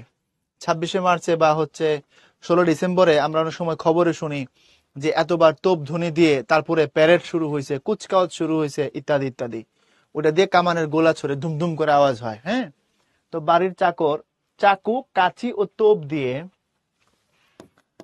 দারোগা দাদাকে হত্যা করে, দারোগা দাদাকে কি করে হত্যা করে, বাহাদুর বেশে, কি বেশে, বাহাদুর বেশে, চাকরানিকে নিয়ে, হিসাব বুঝো না, চাকরানিকে নিয়ে কই গেছে রে, বাবার বাড়ি পালালো। বুঝছো কাহিনীটা? চাকরের সাথে চাকরানির প্রেম ছিল, তো বাধা দিছিল কে? বাধা দিছে দারোগা। পরে যে দারোগারে মাইরা দিছে মাইরা। তাহলে বাড়ির চাকর চাকু, কাঁচি ও তোপ দিয়ে দারোগা দাদাকে হত্যা করে বাহাদুর বেশে চাকরানিকে নিয়ে বাবার বাড়ি চলে গেল। বিশ্বাস কর, বাবা শব্দটা তুর্কি, এবং এটা 38 BCS এর প্রিলিতে আসছে এই কোশ্চেনটা, এবং অ্যাডমিশনে বিভিন্ন জায়গায় আসছে। কথা কি বুঝতে পারছো? তাহলে আমরা বাংলা ভাষায় আমাদের এখানকার শব্দ কি? আমাদের তো কিছু নাই, আমরা সংস্কৃত থেকে নিয়েছিলাম জনক, বুঝতে পারছো, পিতা, এসব আমরা ইউজ করেছি, আর কিছু না। এই বাবা যে শব্দ আমরা ব্যবহার করি এটা তুরস্ক থেকে আসছে। আর আব্বা যেটা বলি, এটা আরবি থেকে ঘুরে ফিরে ইন্ডিয়া হয়ে বাংলাদেশে ঢুকছে। কারণ আরবিতে আবুল বলা হয়, আবু বলা হয় বাবাকে, আর মাকে বলা হয় উম্মি বা উম্মুন। তো উম্মে হাফসা শব্দের অর্থ হচ্ছে হাফসার মা, প্রকৃতপক্ষে উম্মি মানে হচ্ছে মা। কথা বুঝছো? আর আরবিতে আবুল বা আবু শব্দের অর্থ হচ্ছে বাবা। যেমন আবুল কাশেম শব্দের অর্থ হচ্ছে কাশেমের বাবা। আমাদের প্রিয় নবী রাসূল সাল্লাল্লাহু আলাইহি ওয়াসাল্লামের আরেকটা নাম আছে আবুল কাশেম, ওনার সন্তানের নাম কাশেম ছিল। কথা বুঝছো? কারণ নাম যদি আবুল কালাম, নামের অর্থ হইলো কালামের বাবা। কিন্তু আমরা নাম সমানে রাখতেছি, আগামাথা নাই, যার যেমনি খুশি রাখি আর কি, অর্থ দাঁড়াইতেছে না, কিন্তু নাম রেখে থুইছি। কথা বুঝছো? 42 BCS এ বাবা তুর্কি শব্দ এটা দিছে, মাত্র পড়লাম ভাই, আশিকুর দেখো, তাহলে 38-এ আসছে, 42-এও আসছে। Yes, thank you. উত্তরা গণভবনের তোপ আছে, কমল, হ্যাঁ থাকতেই পারে। তাহলে কি আমরা এখান থেকে বুঝতে পারলাম? তাহলে এখান থেকে একটা হিন্দিতে দেখছিলাম দাদার দাদির মধ্যে ঝামেলা, তারপরে এখানে এসে পর্তুগিজে দেখলাম, এবং এখানে এসে হচ্ছে তুর্কিতে দেখলাম। এই শব্দগুলো এখানে দেওয়া আছে, তুমি তোমার মতো করে মুখস্থ করা লাগবে, কিছু করার নাই ভাইয়া, মুখস্থ করতেই হবে, কোনো উপায় নাই, কারণ এখান থেকে পরীক্ষায় প্রশ্ন দেয়, তোমার কাজ তুমি করে নিবা। এই যে দেখো, কাহিনী আর ঠান্ডা গত বছর আসছে না আসে নাই? গত বছর পরীক্ষায় দিয়ে দিছিল যে সঠিক শব্দ বানানোর গুচ্ছ কোনটা, একটা কাহিনী, একটা ছিল ঠান্ডা। ছেলেপেলে ভুল করে আসছে এই কারণে, কারণ তারা ঠান্ডার মধ্যে মূর্ধন্য মনে করছে, ওই যে যুক্ত ব্যঞ্জনে টটো ডরের পরে মূর্ধন্য হয়, তো ঠান্ডার তারা ভুল মনে করছে, কিন্তু ঠান্ডা সঠিক ছিল, এই জন্য ছিল ঠান্ডা হিন্দি শব্দ। তো বিদেশি শব্দ তো নত্যবিধান খাটে না, সারাদিন টিভিতে দেখে ঠান্ডা ঠান্ডা কুল কুল, কিন্তু পরীক্ষার হলে গিয়ে ভুল করে আসে। ক্লিয়ার? আপনার নামের মিনিংটা কি ভাইয়া? আমার নামের মিনিং হচ্ছে প্রাচুর্য। কাউসার শব্দের একটা অর্থ হচ্ছে প্রাচুর্য। তাহলে তোরা এটা বুঝতে পারবি আমার অনেক টাকা না, যার যেটা খুশি মনে করে নেয়, মনে করলে তো আর অসুবিধা নাই, টাকা তো আর দিতে হচ্ছে না। এই যে মায়ানমার, ওখান থেকে আসছে লুঙ্গি, ফুঙ্গি, পেগোডা, নাপ্পি। এই ফুঙ্গি শব্দটা আমাদের ব্রাহ্মণবাড়ি এলাকাতে একটা গালি হিসাবে ইউজ করা হয়। ফুঙ্গি, আমরা ভালো মানুষকে ফুঙ্গি বলি না। ওকে, মানে একটা সময় যখন মিয়ানমারের লোকেদের সাথে চিটাঙ্গের মানুষের যোগাযোগ ভালো ছিল, তো ওদের সন্ন্যাসীদেরকে এখানকার লোকজন ভালো চোখে দেখতো না। ফুঙ্গি শব্দের তো বৌদ্ধ সন্ন্যাসী, বুঝছো? এই যে লুঙ্গি আমাদের পুরুষদের সব থেকে পছন্দের পোশাক, এটা ওখান থেকে আসছে। প্যাগোডা ওদের প্রার্থনার জায়গা। এরপরে হচ্ছে টেক্কাতুরু, ফর্তুনরুতে, নিষ্কামন, ওলন্দাজ, স্প্যানিশ শব্দ ডেঙ্গু, হ্যারিকেন আসতে পারে। এখান থেকে এমন কোনো কিছু আলাদা করে বলার মতো না। জাপানি ক্যারাটে, জুডো, রিক্সা, হারিকিরি, সুনামি, হাসনা হেনা একটা শব্দ আছে, হাসনা হেনা, এটাও পরীক্ষায় আসে। বুঝছো? তাহলে শব্দের উৎসগত শ্রেণী বিভাগ যদি বুঝে থাকো, বাদ বাকি জিনিস বুঝাইতে খুব একটা টাইম লাগবে না আশা করি। কথা ক্লিয়ার? আচ্ছা, একটা ব্রেকের দরকার। হ্যাঁ, আমরা ব্রেকে যাব, এখনই যাব, কোনো অসুবিধা নাই, একটা ব্রেক নাও। আর ব্রেকের পরে আমরা দেখব হচ্ছে শব্দের অর্থগত এবং গঠনগত শ্রেণী বিভাগ। আমরা দেখব, অর্থটা দেখব।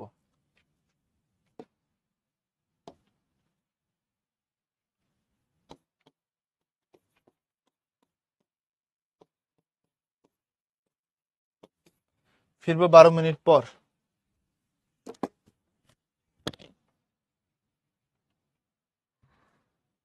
কি হবে বলো?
ঝান্ডা হিন্দি শব্দ কিনা? হ্যাঁ।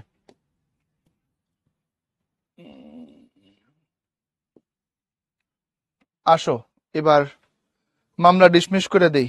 রেডি? অর্থগত ভাবে 3 রকম: যৌগিক, রূঢ়, যোগরূঢ়। তো এত এত কথা লেখার এখানে দরকার নাই, দেখো এটা তুড়িতে সমাধান হয়ে যাবে। তার আগে আমার একটু বলো, স্কুল লাইফে তোমরা এটা করছো? ধরো এ হলো গিয়া মজনু, এটা হলো লাইলি, দুজনের নামের মাঝখানে প্লাস দিয়া এরকম করে পান পাতা আঁকাইছস কেউ? তারপর এরকম করে তীর মারছস? তারপরে এই রক্ত তো লাল হয়, কেমনে দিতাছি রে? লাল কোনটা ভাই? এই যে এইটা। তাহলে এই যে দেখ লাল রক্ত বেরোইতেছে, এরকম ঘটনা স্কুল লাইফে? Yes or no?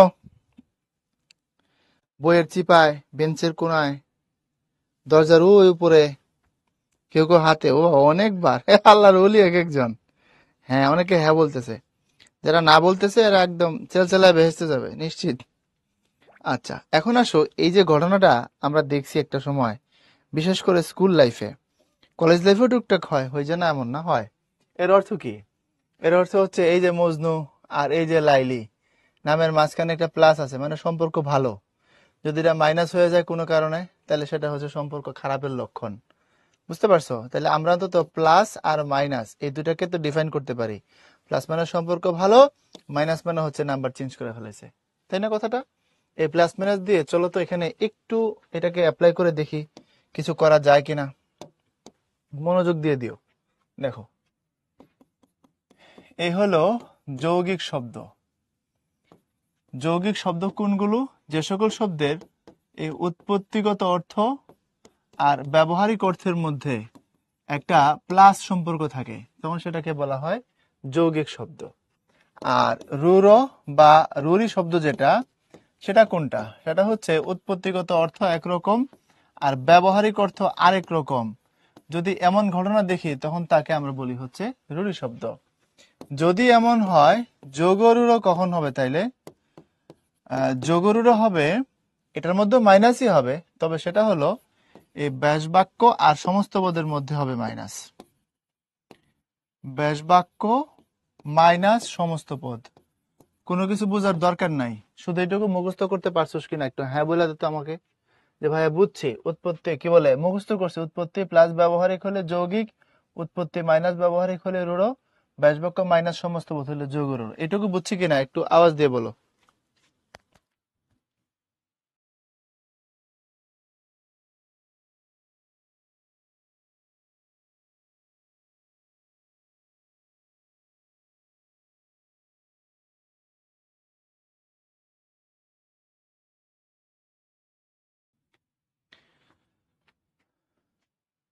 আচ্ছা, এটুকু বুঝতে পারলে হয়ে যাবে, এত বেশি প্যারা খাওয়ার দরকার নেই। আসো এটাকে একটু সহজে সমাধান করে দিচ্ছি। তাহলে এই যৌগিক, যৌগিক মানে আমরা বলছি যেটা উৎপত্তিগত অর্থ সেটা ব্যবহারিক অর্থ। যেমন দেখো কর্তব্য, এই কর্তব্য শব্দটার উৎপত্তিগত অর্থ ছিল হচ্ছে অবশ্যই করণীয় কাজ। আমরা এখন পর্যন্ত এই অর্থটাকে ব্যবহার করি, অবশ্যই করণীয় কাজ। তাহলে কর্তব্য যে অর্থে উৎপত্তি সেই অর্থে ব্যবহার হচ্ছে। কিন্তু দেখো এই সন্দেশ শব্দটা একটা সময় আমাদের ভাষায় ব্যবহার হইতো সংবাদ বা খবর হিসেবে, বাট এখন আমরা সন্দেশ বললে মিষ্টান্ন মনে করি। তাহলে এটা আগে একটা অর্থে ব্যবহার হইতো, এখন আরেকটা অর্থে ব্যবহার হয়। এরপরে দেখো যোগরূঢ় শব্দ, এটা শর্ত কি? এটা শর্ত হচ্ছে অবশ্যই এটা সমাস দিয়ে তৈরি হবে, আর ব্যাস বাক্য এক কথা বলবে, তার উল্টা হলো সমস্ত পদ বলবে। মানে ব্যাস বাক্য যেটা বলবে সমস্ত পদ সেটা বলবে না। তোমাদেরকে ভাইয়া সমাসের ক্লাসে শিখেছি যে ব্যাস বাক্য থেকে সমস্ত পদের উৎপত্তি হয় এবং দুটার মধ্যে অর্থগত একটা মিল থাকে। কিন্তু যোগরূঢ় শব্দগুলো সমাস দ্বারা তৈরি হবে, কিন্তু ব্যাস বাক্যের সাথে সমস্ত পদের অর্থের মিল থাকবে না। কিরকম আসো দেখাচ্ছি। দেখো, জল ধারণ করে এমন পাত্র, এটাকে এই পাশে বলা হয় হচ্ছে জলধি। আবার যেমন ধরো মহা সমারোহে যাত্রা, এটাকে বলা হয় মহাযাত্রা। একটু মনোযোগ দিবা, জাস্ট একটা মিনিট সময় লাগবে, জাস্ট একটা মিনিট। দেখো, জল ধারণ করে এমন পাত্র, ব্যাস বাক্য কার কথা বলতেছে? একটা পাত্রের কথা বলতেছে। আর জলধি বললে সাগরের কথা বলতেছে। আবার দেখো, মহা সমারোহে যাত্রা, ব্যাসবাক্যের এই অংশের অর্থ যদি করো তুমি তাহলে হবে হচ্ছে আনন্দ যাত্রা, কিন্তু মহাযাত্রা এটার অর্থ যদি করো তাহলে হবে হলো মৃত্যু যাত্রা। তাহলে বুঝে থাকলে বলো, এখানে কি ব্যাসবাক্য এবং সমস্ত পদের মধ্যে অর্থের মিল আছে না নাই? বলো, ব্যাসবাক্য যা বলে সমস্ত পদ তাই বলে, তাদের মধ্যে কি প্লাস না মাইনাস? হ্যালো এভরিওয়ান, বলো, প্লাস না মাইনাস? মাইনাস, মিলে না। তো যোগরূঢ় শব্দগুলো হচ্ছে প্রকৃতপক্ষে সেই লেভেলের সমাজসাধিত শব্দ তাদের ব্যাসবাক্যের সাথে সমস্ত পদের অর্থের কোনো মিল নেই, এদেরকে যোগরূঢ় শব্দ বলা হয়। আর রূঢ় শব্দগুলো প্রকৃতি প্রত্যয় দিয়ে তৈরি করা হয়, কিন্তু উৎপত্তিগত অর্থ হবে একরকম, ব্যবহারিক অর্থ হয়ে যাবে আরেক রকম।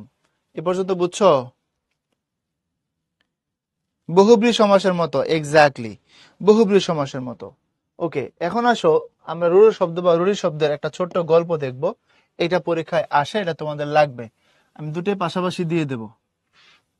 এ হচ্ছে রূঢ় বা রূঢ় শব্দ, একটু দেখো। তেলে ভাজা সন্দেশ খেয়ে প্রবীণ লোকটি হস্তির পিঠে উঠে বাঁশি বাজায়, যা গবেষণা করে, কি করে? যা গবেষণা করে গবাক্ষ দিয়ে, ভালো মতো বুঝো, গবাক্ষ দিয়ে হরিণ পালিয়ে যায়। যা গবেষণা করে গবাক্ষ দিয়ে হরিণ পালিয়ে যায়। আমি এগুলো লিখবো না আলাদা করে, ভাই প্রচুর সময় লাগবে যদি লিখি। সামনে আবার প্রকৃতি প্রত্যয় আছে, তো ধাতু আছে। আমি মুখে মুখে বলতেছি, তোমরা প্রয়োজনে ভিডিও পজ দিয়ে ওটা ন্যারেটিভ লিখে নিবা খাতার মধ্যে, বুঝছো? দেখো এখানে এই তেল, সন্দেশ, প্রবীণ, হস্তি, বাঁশি, গবেষণা, গবাক্ষ, হরিণ, এই প্রত্যেকটা শব্দ রূঢ় বা রূঢ়ী। এগুলোর উৎপত্তিগত অর্থের সাথে ব্যবহারিক অর্থের অমিল আছে, অর্থাৎ এগুলোর এই যে বলছিলাম উৎপত্তিগত অর্থ হচ্ছে একরকম আর ব্যবহারিক অর্থ হচ্ছে আরেক রকম, অর্থাৎ সম্পর্ক খারাপ, প্লাস হবার কোনো সুযোগ নাই। কিরকম ভাবে একটু খেয়াল করো। এই তেল শব্দটার জন্মগত অর্থ হচ্ছে তিল থেকে যেটা পাই সেটা তেল।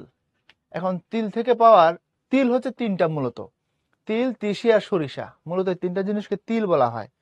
তো তেল মানে হচ্ছে অর্থগতভাবে তিলজাত পদার্থ, কিন্তু আমরা এখন ব্যবহারিক অর্থে এর বাইরেও তেল বুঝতে পারি। অর্থাৎ যেমন ধরো জলপের তেল হয়, নারিকেলের তেল হয়, ডিজেল, পেট্রোল, অকটেন, নানান লেভেলের তেল হয়। এমনকি অফিসে বসকে যারা মারতে হয় সেটাও তেল। কথা বুঝতে পারছো? তাহলে খেয়াল করে দেখো, তেল কথার গ্রামাটিক্যাল অর্থ তিন জায়গায়, আমরা ব্যবহারিক অর্থটা করতেছি বিশাল ব্যাপক অর্থে। তাহলে তেল কথার জন্মগত অর্থের সাথে বর্তমানের ব্যবহারিক অর্থ মিলতেছে না, এটা রূঢ়ি শব্দ। সন্দেশের আগের অর্থ যেটা ছিল, জন্মগত অর্থ ছিল হচ্ছে সংবাদ, আমরা এখন বুঝি হচ্ছে মিষ্টি। প্রবীণ শব্দের অর্থ যিনি বীণা বাজাইতে পারেন খুব ভালো মতো, মানে প্রকৃষ্ট উত্তম চমৎকার করে যিনি বীণা বাজান তাকে বলা হয় প্রবীণ, কিন্তু আমরা প্রবীণ বললে মুরব্বী মানুষকে বুঝি। হস্তি শব্দের অর্থ হস্ত বা হাত আছে যার, বাট আমরা একটা প্রাণীকে বুঝি। তারপরে বাঁশি শব্দের অর্থ বাঁশের তৈরি জিনিস, বাঁশ দিয়ে বানানো জিনিসকে বলা হয় বাঁশি জন্মগত ভাবে, কিন্তু আমরা যখন বাঁশি বুঝি অর্থগত ভাবে, বাঁশের বানানো যে কোনো জিনিসকে বুঝি না, শুধু একটা বাদ্যকে বুঝি। অথচ বাঁশ দিয়ে কি না হয়, মাচাং থেকে শুরু করে আসবাবপত্র সবকিছু হয়। গ্রামার বলতেছে সবকিছু বাঁশি, কিন্তু আমরা ব্যবহার করার সময় সবকিছুকে বুঝি না, শুধু বাদ্যকে বুঝি। তারপরে গবেষণা শব্দের মূল অর্থ যেটা, গ্রামার বলতেছে গরু খোঁজা, গো যোগ এসোনা, গবেষণা মানে গরুকে খোঁজা। অথচ আমরা এখন বুঝতেছি ব্যবহারিক অর্থে বৈজ্ঞানিক কর্মপদ্ধতি। গবাক্ষ শব্দের মূল অর্থ গো যোগ অক্ষ, গবাক্ষ। তো গো মানে গরু, অক্ষ মানে চোখ, গরুর চোখ, কিন্তু আমরা বুঝি হচ্ছে জানালা। আর হরিণ শব্দের অর্থ হচ্ছে হরণ করেছে যে, প্রকৃত প্রত্যয় দেখলে দেখবা রিযোগ ইন, হরিণ, যে হরণ করেছে তারা হরিণ বলা হয়। বাট আমরা যখন ব্যবহার করি হরিণ শব্দটা, আমরা কোন অর্থে ব্যবহার করি? আমরা ব্যবহার করি হচ্ছে একটা প্রাণী অর্থে। তাহলে যে অর্থটা দিচ্ছে বেসিক্যালি গ্রামার, সেই অর্থে আমরা হরিণকে আর ব্যবহার করছি না। আমাদের ভাষায় হরিণ আলাদা একটা অর্থব্যঞ্জনা তৈরি করছে। কথা কি বুঝছো? আওয়াজ দাও। তাহলে হরিণ শব্দের ব্যবহারিক অর্থ এবং উৎপত্তিগত অর্থ আলাদা, এই জন্য এগুলো হচ্ছে রূঢ়ি বা রূঢ় শব্দ। Message clear? Okay, done. প্রশ্ন করেছো হুসাইন মাহমুদ, রাজপুত কোনটা? এখন দেখাচ্ছি রাজপুত কোনটা। শব্দ করা কি মুখস্থ করা লাগবে? সাফরান, মুখস্থ করতে পারলে ভালো, পরীক্ষা আসে। এগুলো রুড়ি। এরপরে আসো তাহলে এখন যোগরূঢ় যদি দেখতে চাই, যোগরূঢ় কোনগুলো? দেখো, রাজপুত, পঙ্কজ, রাজপুত পঙ্কজ সরোজ তোলার উদ্দেশ্যে, রাজপুত পঙ্কজ সরোজ তোলার উদ্দেশ্যে, সরোজ তোলার উদ্দেশ্যে জলধিতে যাবার জন্য মহাযাত্রার আয়োজন করলো। দেখো তো ধরতে পারতেছো কিনা? এই রাজপুত পঙ্কজ সরোজ জলধি মহাযাত্রা। আসো দু একটা সমাস লিখে দেই। এ হলো পথের রাজা রাজপথ, আর এখানে হলো রাজার পুত্র, রাজার পুত্র সমান সমান হলো রাজপুত।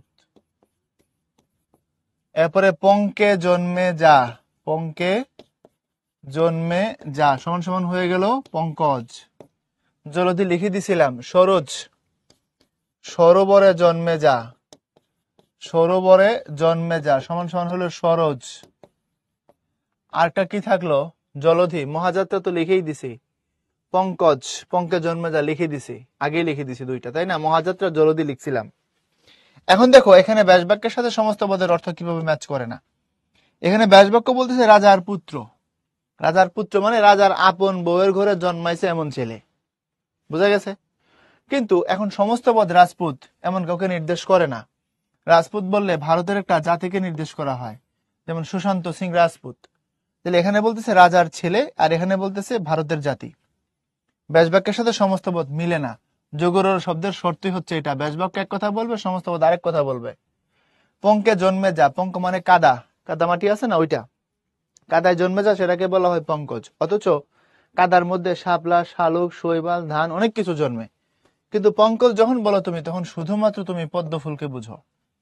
ঠিক এরকম ভাবে সরোবরে জন্মে যা, সরোবর শব্দের অর্থ পুকুর, পুকুরে কত কিছু জন্মে, কিন্তু সরোজ বললে শুধুমাত্র পদ্মকে বোঝায়। তাহলে দেখো ব্যাসবাক্য যা বলছে সমস্ত সেটা বলছে না, তার উল্টা অন্য ভিন্ন কোনো অর্থ বলতেছে। বহুব্রী সমাস এগুলো সবগুলো, কথা কি বুঝতেছ? এগুলো সবগুলো বহুব্রী সমাস। যদিও রাজার পুত্র রাজপুত বহুব্রী সমাস না, আচরণগত দিক থেকে তুমি ধরলে এটা বহুব্রী হবে। কথা বুঝাইতে পারছি তোমাদের?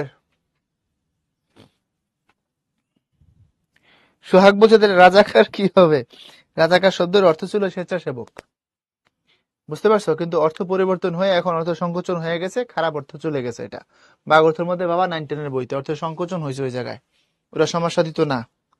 সামিউল বলছে আপন বউ কি ভাই, কানের নিচে দিমু, এগুলো এমনি বলতে হয় রে, মনে মনে কবি। তারপরে আসো পরের অংশে চলে যায়। রেডি? এ পর্যন্ত বুঝছো কিনা বলো? তাহলে আমরা এখান থেকে শিখলাম এটা যদি বুঝতে পারি যে সকল শব্দের উৎপত্তিগত অর্থ আর ব্যবহারিক অর্থের মধ্যে অমিল, সেটা হচ্ছে রূঢ় বা রূঢ়ি। আর অমিল থাকবে তবে ব্যাসবাক্যের সাথে সমস্ত পদে, তখন সেটা হচ্ছে যোগরূঢ়। আর যা বলে তাই যদি বুঝায় তখন সেটা হচ্ছে যৌগিক। অর্থাৎ এই দুইটার বাইরে যত শব্দ থাকবে বাকি সবই আসলে যৌগিক শব্দ, যেগুলোর উৎপত্তিগত অর্থ আর ব্যবহারিক অর্থের মধ্যে মিল আছে। যেমন বাবুয়ানা, এই বাবুয়ানা মানে হচ্ছে বাবুর ভাব। আমরা এখন বাবুর ভাব অর্থেই বুঝি, ফুল বাবু আছে না গায়ে ফু দিয়ে বেড়ায়, ওই অর্থে এটা হয়েছে। মহাযাত্রা কি হবে লিখিয়ে তো দিলাম, মেসেজ ক্লিয়ার? এখন আসো তাহলে এই যে এখানে আমরা বলছি এগুলো সবগুলো হচ্ছে যৌগিক শব্দ, এগুলো সবগুলো রূঢ়ি শব্দ, এগুলো হচ্ছে সবগুলো যোগরূঢ় শব্দ। পঙ্কজ, রাজপুত, মহাযাত্রা সব বলা আছে। হ্যাঁ, এই যে দেখো সব দিয়ে দিছি। এরপরে আসো গঠনগত দিক থেকে দুই প্রকার, মৌলিক আর সাধিত। ভাই এটা এখানে লিখে দেবো, আলাদা করে জায়গা নেওয়া লাগবে না। মৌলিক বোঝার দরকার নেই, সাধিত বুঝো। সাধিত মানে হচ্ছে কোন শব্দ যদি সমাস দিয়ে বানানো হয়, অথবা উপসর্গ দিয়ে বানানো হয়, অথবা যদি প্রত্যয় দিয়ে বানানো হয়, তখন সেটা হচ্ছে সাধিত। আর যদি মৌলিক মানে হচ্ছে সমাসও না, উপসর্গও না, প্রত্যয় না। অর্থাৎ যে সকল শব্দের সমাসের বিশ্লেষণ হয় না, উপসর্গ পাওয়া যায় না, প্রত্যয় পাওয়া যায় না, ওগুলা মৌলিক। আর যে সকল শব্দে সমাস আছে ব্যাসবাক্য দিয়ে, উপসর্গ আছে অথবা প্রত্যয় আছে, সেগুলো হচ্ছে সাধিত। এই সাধিত শব্দের অর্থ হচ্ছে প্রকৃতপক্ষে বানানো শব্দ। এখন শব্দ বানাইবার পদ্ধতি কয়টা? নতুন শব্দ বানাইবার পদ্ধতি এই তিনটা। সাধিত মানে হচ্ছে বানানো শব্দ, বুঝছো? সাধনা করলে সাধিত হয়। কথা ক্লিয়ার? এই সাধনার প্রসেস হচ্ছে সমাস, উপসর্গ আর প্রত্যয়। তাহলে যেগুলো সাধিত না সেগুলো মৌলিক। এখানে আমরা বলে দিছি এই হলো সাধিত শব্দ। এই যে দেখো সিস্টেম বলে রাখছি, সমাস, উপসর্গ, প্রত্যয় দিয়ে পরিষ্কার করে বলছে যেগুলো না সেগুলো মৌলিক। ওকে, তো এই ছিল তোমাদের শব্দের শ্রেণী বিভাগের আলোচনা। এখন আসো, যেখানে যেখানে দরকার সব ভেঙে দিছি, পিডিএফটা ফ্রেশ করে দিলাম যাতে করে তুমি পড়তে পারো। এখন আমরা চলে যাব ধাতু এবং প্রকৃতি প্রত্যয় অংশে। এই যে পদ বিবেচনা শব্দ 8 প্রকার, তোমাদের ব্যাকরণিক শব্দ শ্রেণীর মধ্যে এটা নিয়ে ডিটেইল আলোচনা হয়েছে, এখন আর দরকার নাই। আমরা এবার একটু বিগত বছরের প্রশ্ন সলভ করি। গ্যারেজ কোন ভাষা থেকে আসছে? ফরাসি, মানে এটা হচ্ছে ফ্রেঞ্চ। গত বছর ঢাকা বিশ্ববিদ্যালয়ের বিয়ের প্রশ্ন, একদম তাজা প্রশ্ন। চান্দু, যদি মনে করো এই টপিক লেস ইম্পর্টেন্ট, তাহলে শেষ, নিজের পায়ে কুড়াল মারা হবে। গতবারের প্রশ্ন বিতে আসছে গ্যারেজ। ওই যে ইংরেজি শব্দের ভাইব আছে, খেয়াল করে দেখো। তো যদি ইংরেজির ভাইব থাকে তখন সেটা ফরাসি হয়, আর যদি আরবির ভাইব থাকে তখন সেটা ফার্সি হয়। বুঝছো? এরপরে চুলা, চুলা হচ্ছে দেশি শব্দ, গ্রামের গন্ধ আছে। রুড়ি শব্দের উদাহরণ এখানে সন্দেশ। ইংরেজ শব্দটি পর্তুগিজ ইটসেলফ, কত জায়গায় আসছে, কত লম্বা লেজ। জাদ্রেল শব্দটা কোন ভাষা থেকে আগত? ফার্সি, তুর্কি, পর্তুগিজ, ইংরেজি। জাদ্রেল জেনারেল থেকে হয়েছে শব্দটা, হ্যাঁ, সো এটা জাদ্রেল মানে ইংরেজি থেকে। বারান্দা, এটা ভেরান্দা, এটা এক অর্থে ইংরেজি থেকে নেওয়া যায়, কিন্তু ইংরেজিতে ভেরান্দা লিখে, তুমি খেয়াল করে দেখবা। তবে শব্দটার উৎস ভাষা যদি হিসাব করে তাহলে ফার্সি। জেঠামি কি ধরনের শব্দ? জেঠামি শব্দের অর্থ জেঠার ভাব, জেঠার ভাব। তো জেঠার ভাব হইলে একটু খেয়াল করো, শাব্দিক অর্থ হচ্ছে জেঠার ভাব, আর ব্যবহারিক অর্থ হচ্ছে পাক নামি। তাহলে শাব্দিক অর্থ জেঠার ভাব, যেমন করে জ্যাঠা অ্যাক্ট করে ওই রকম।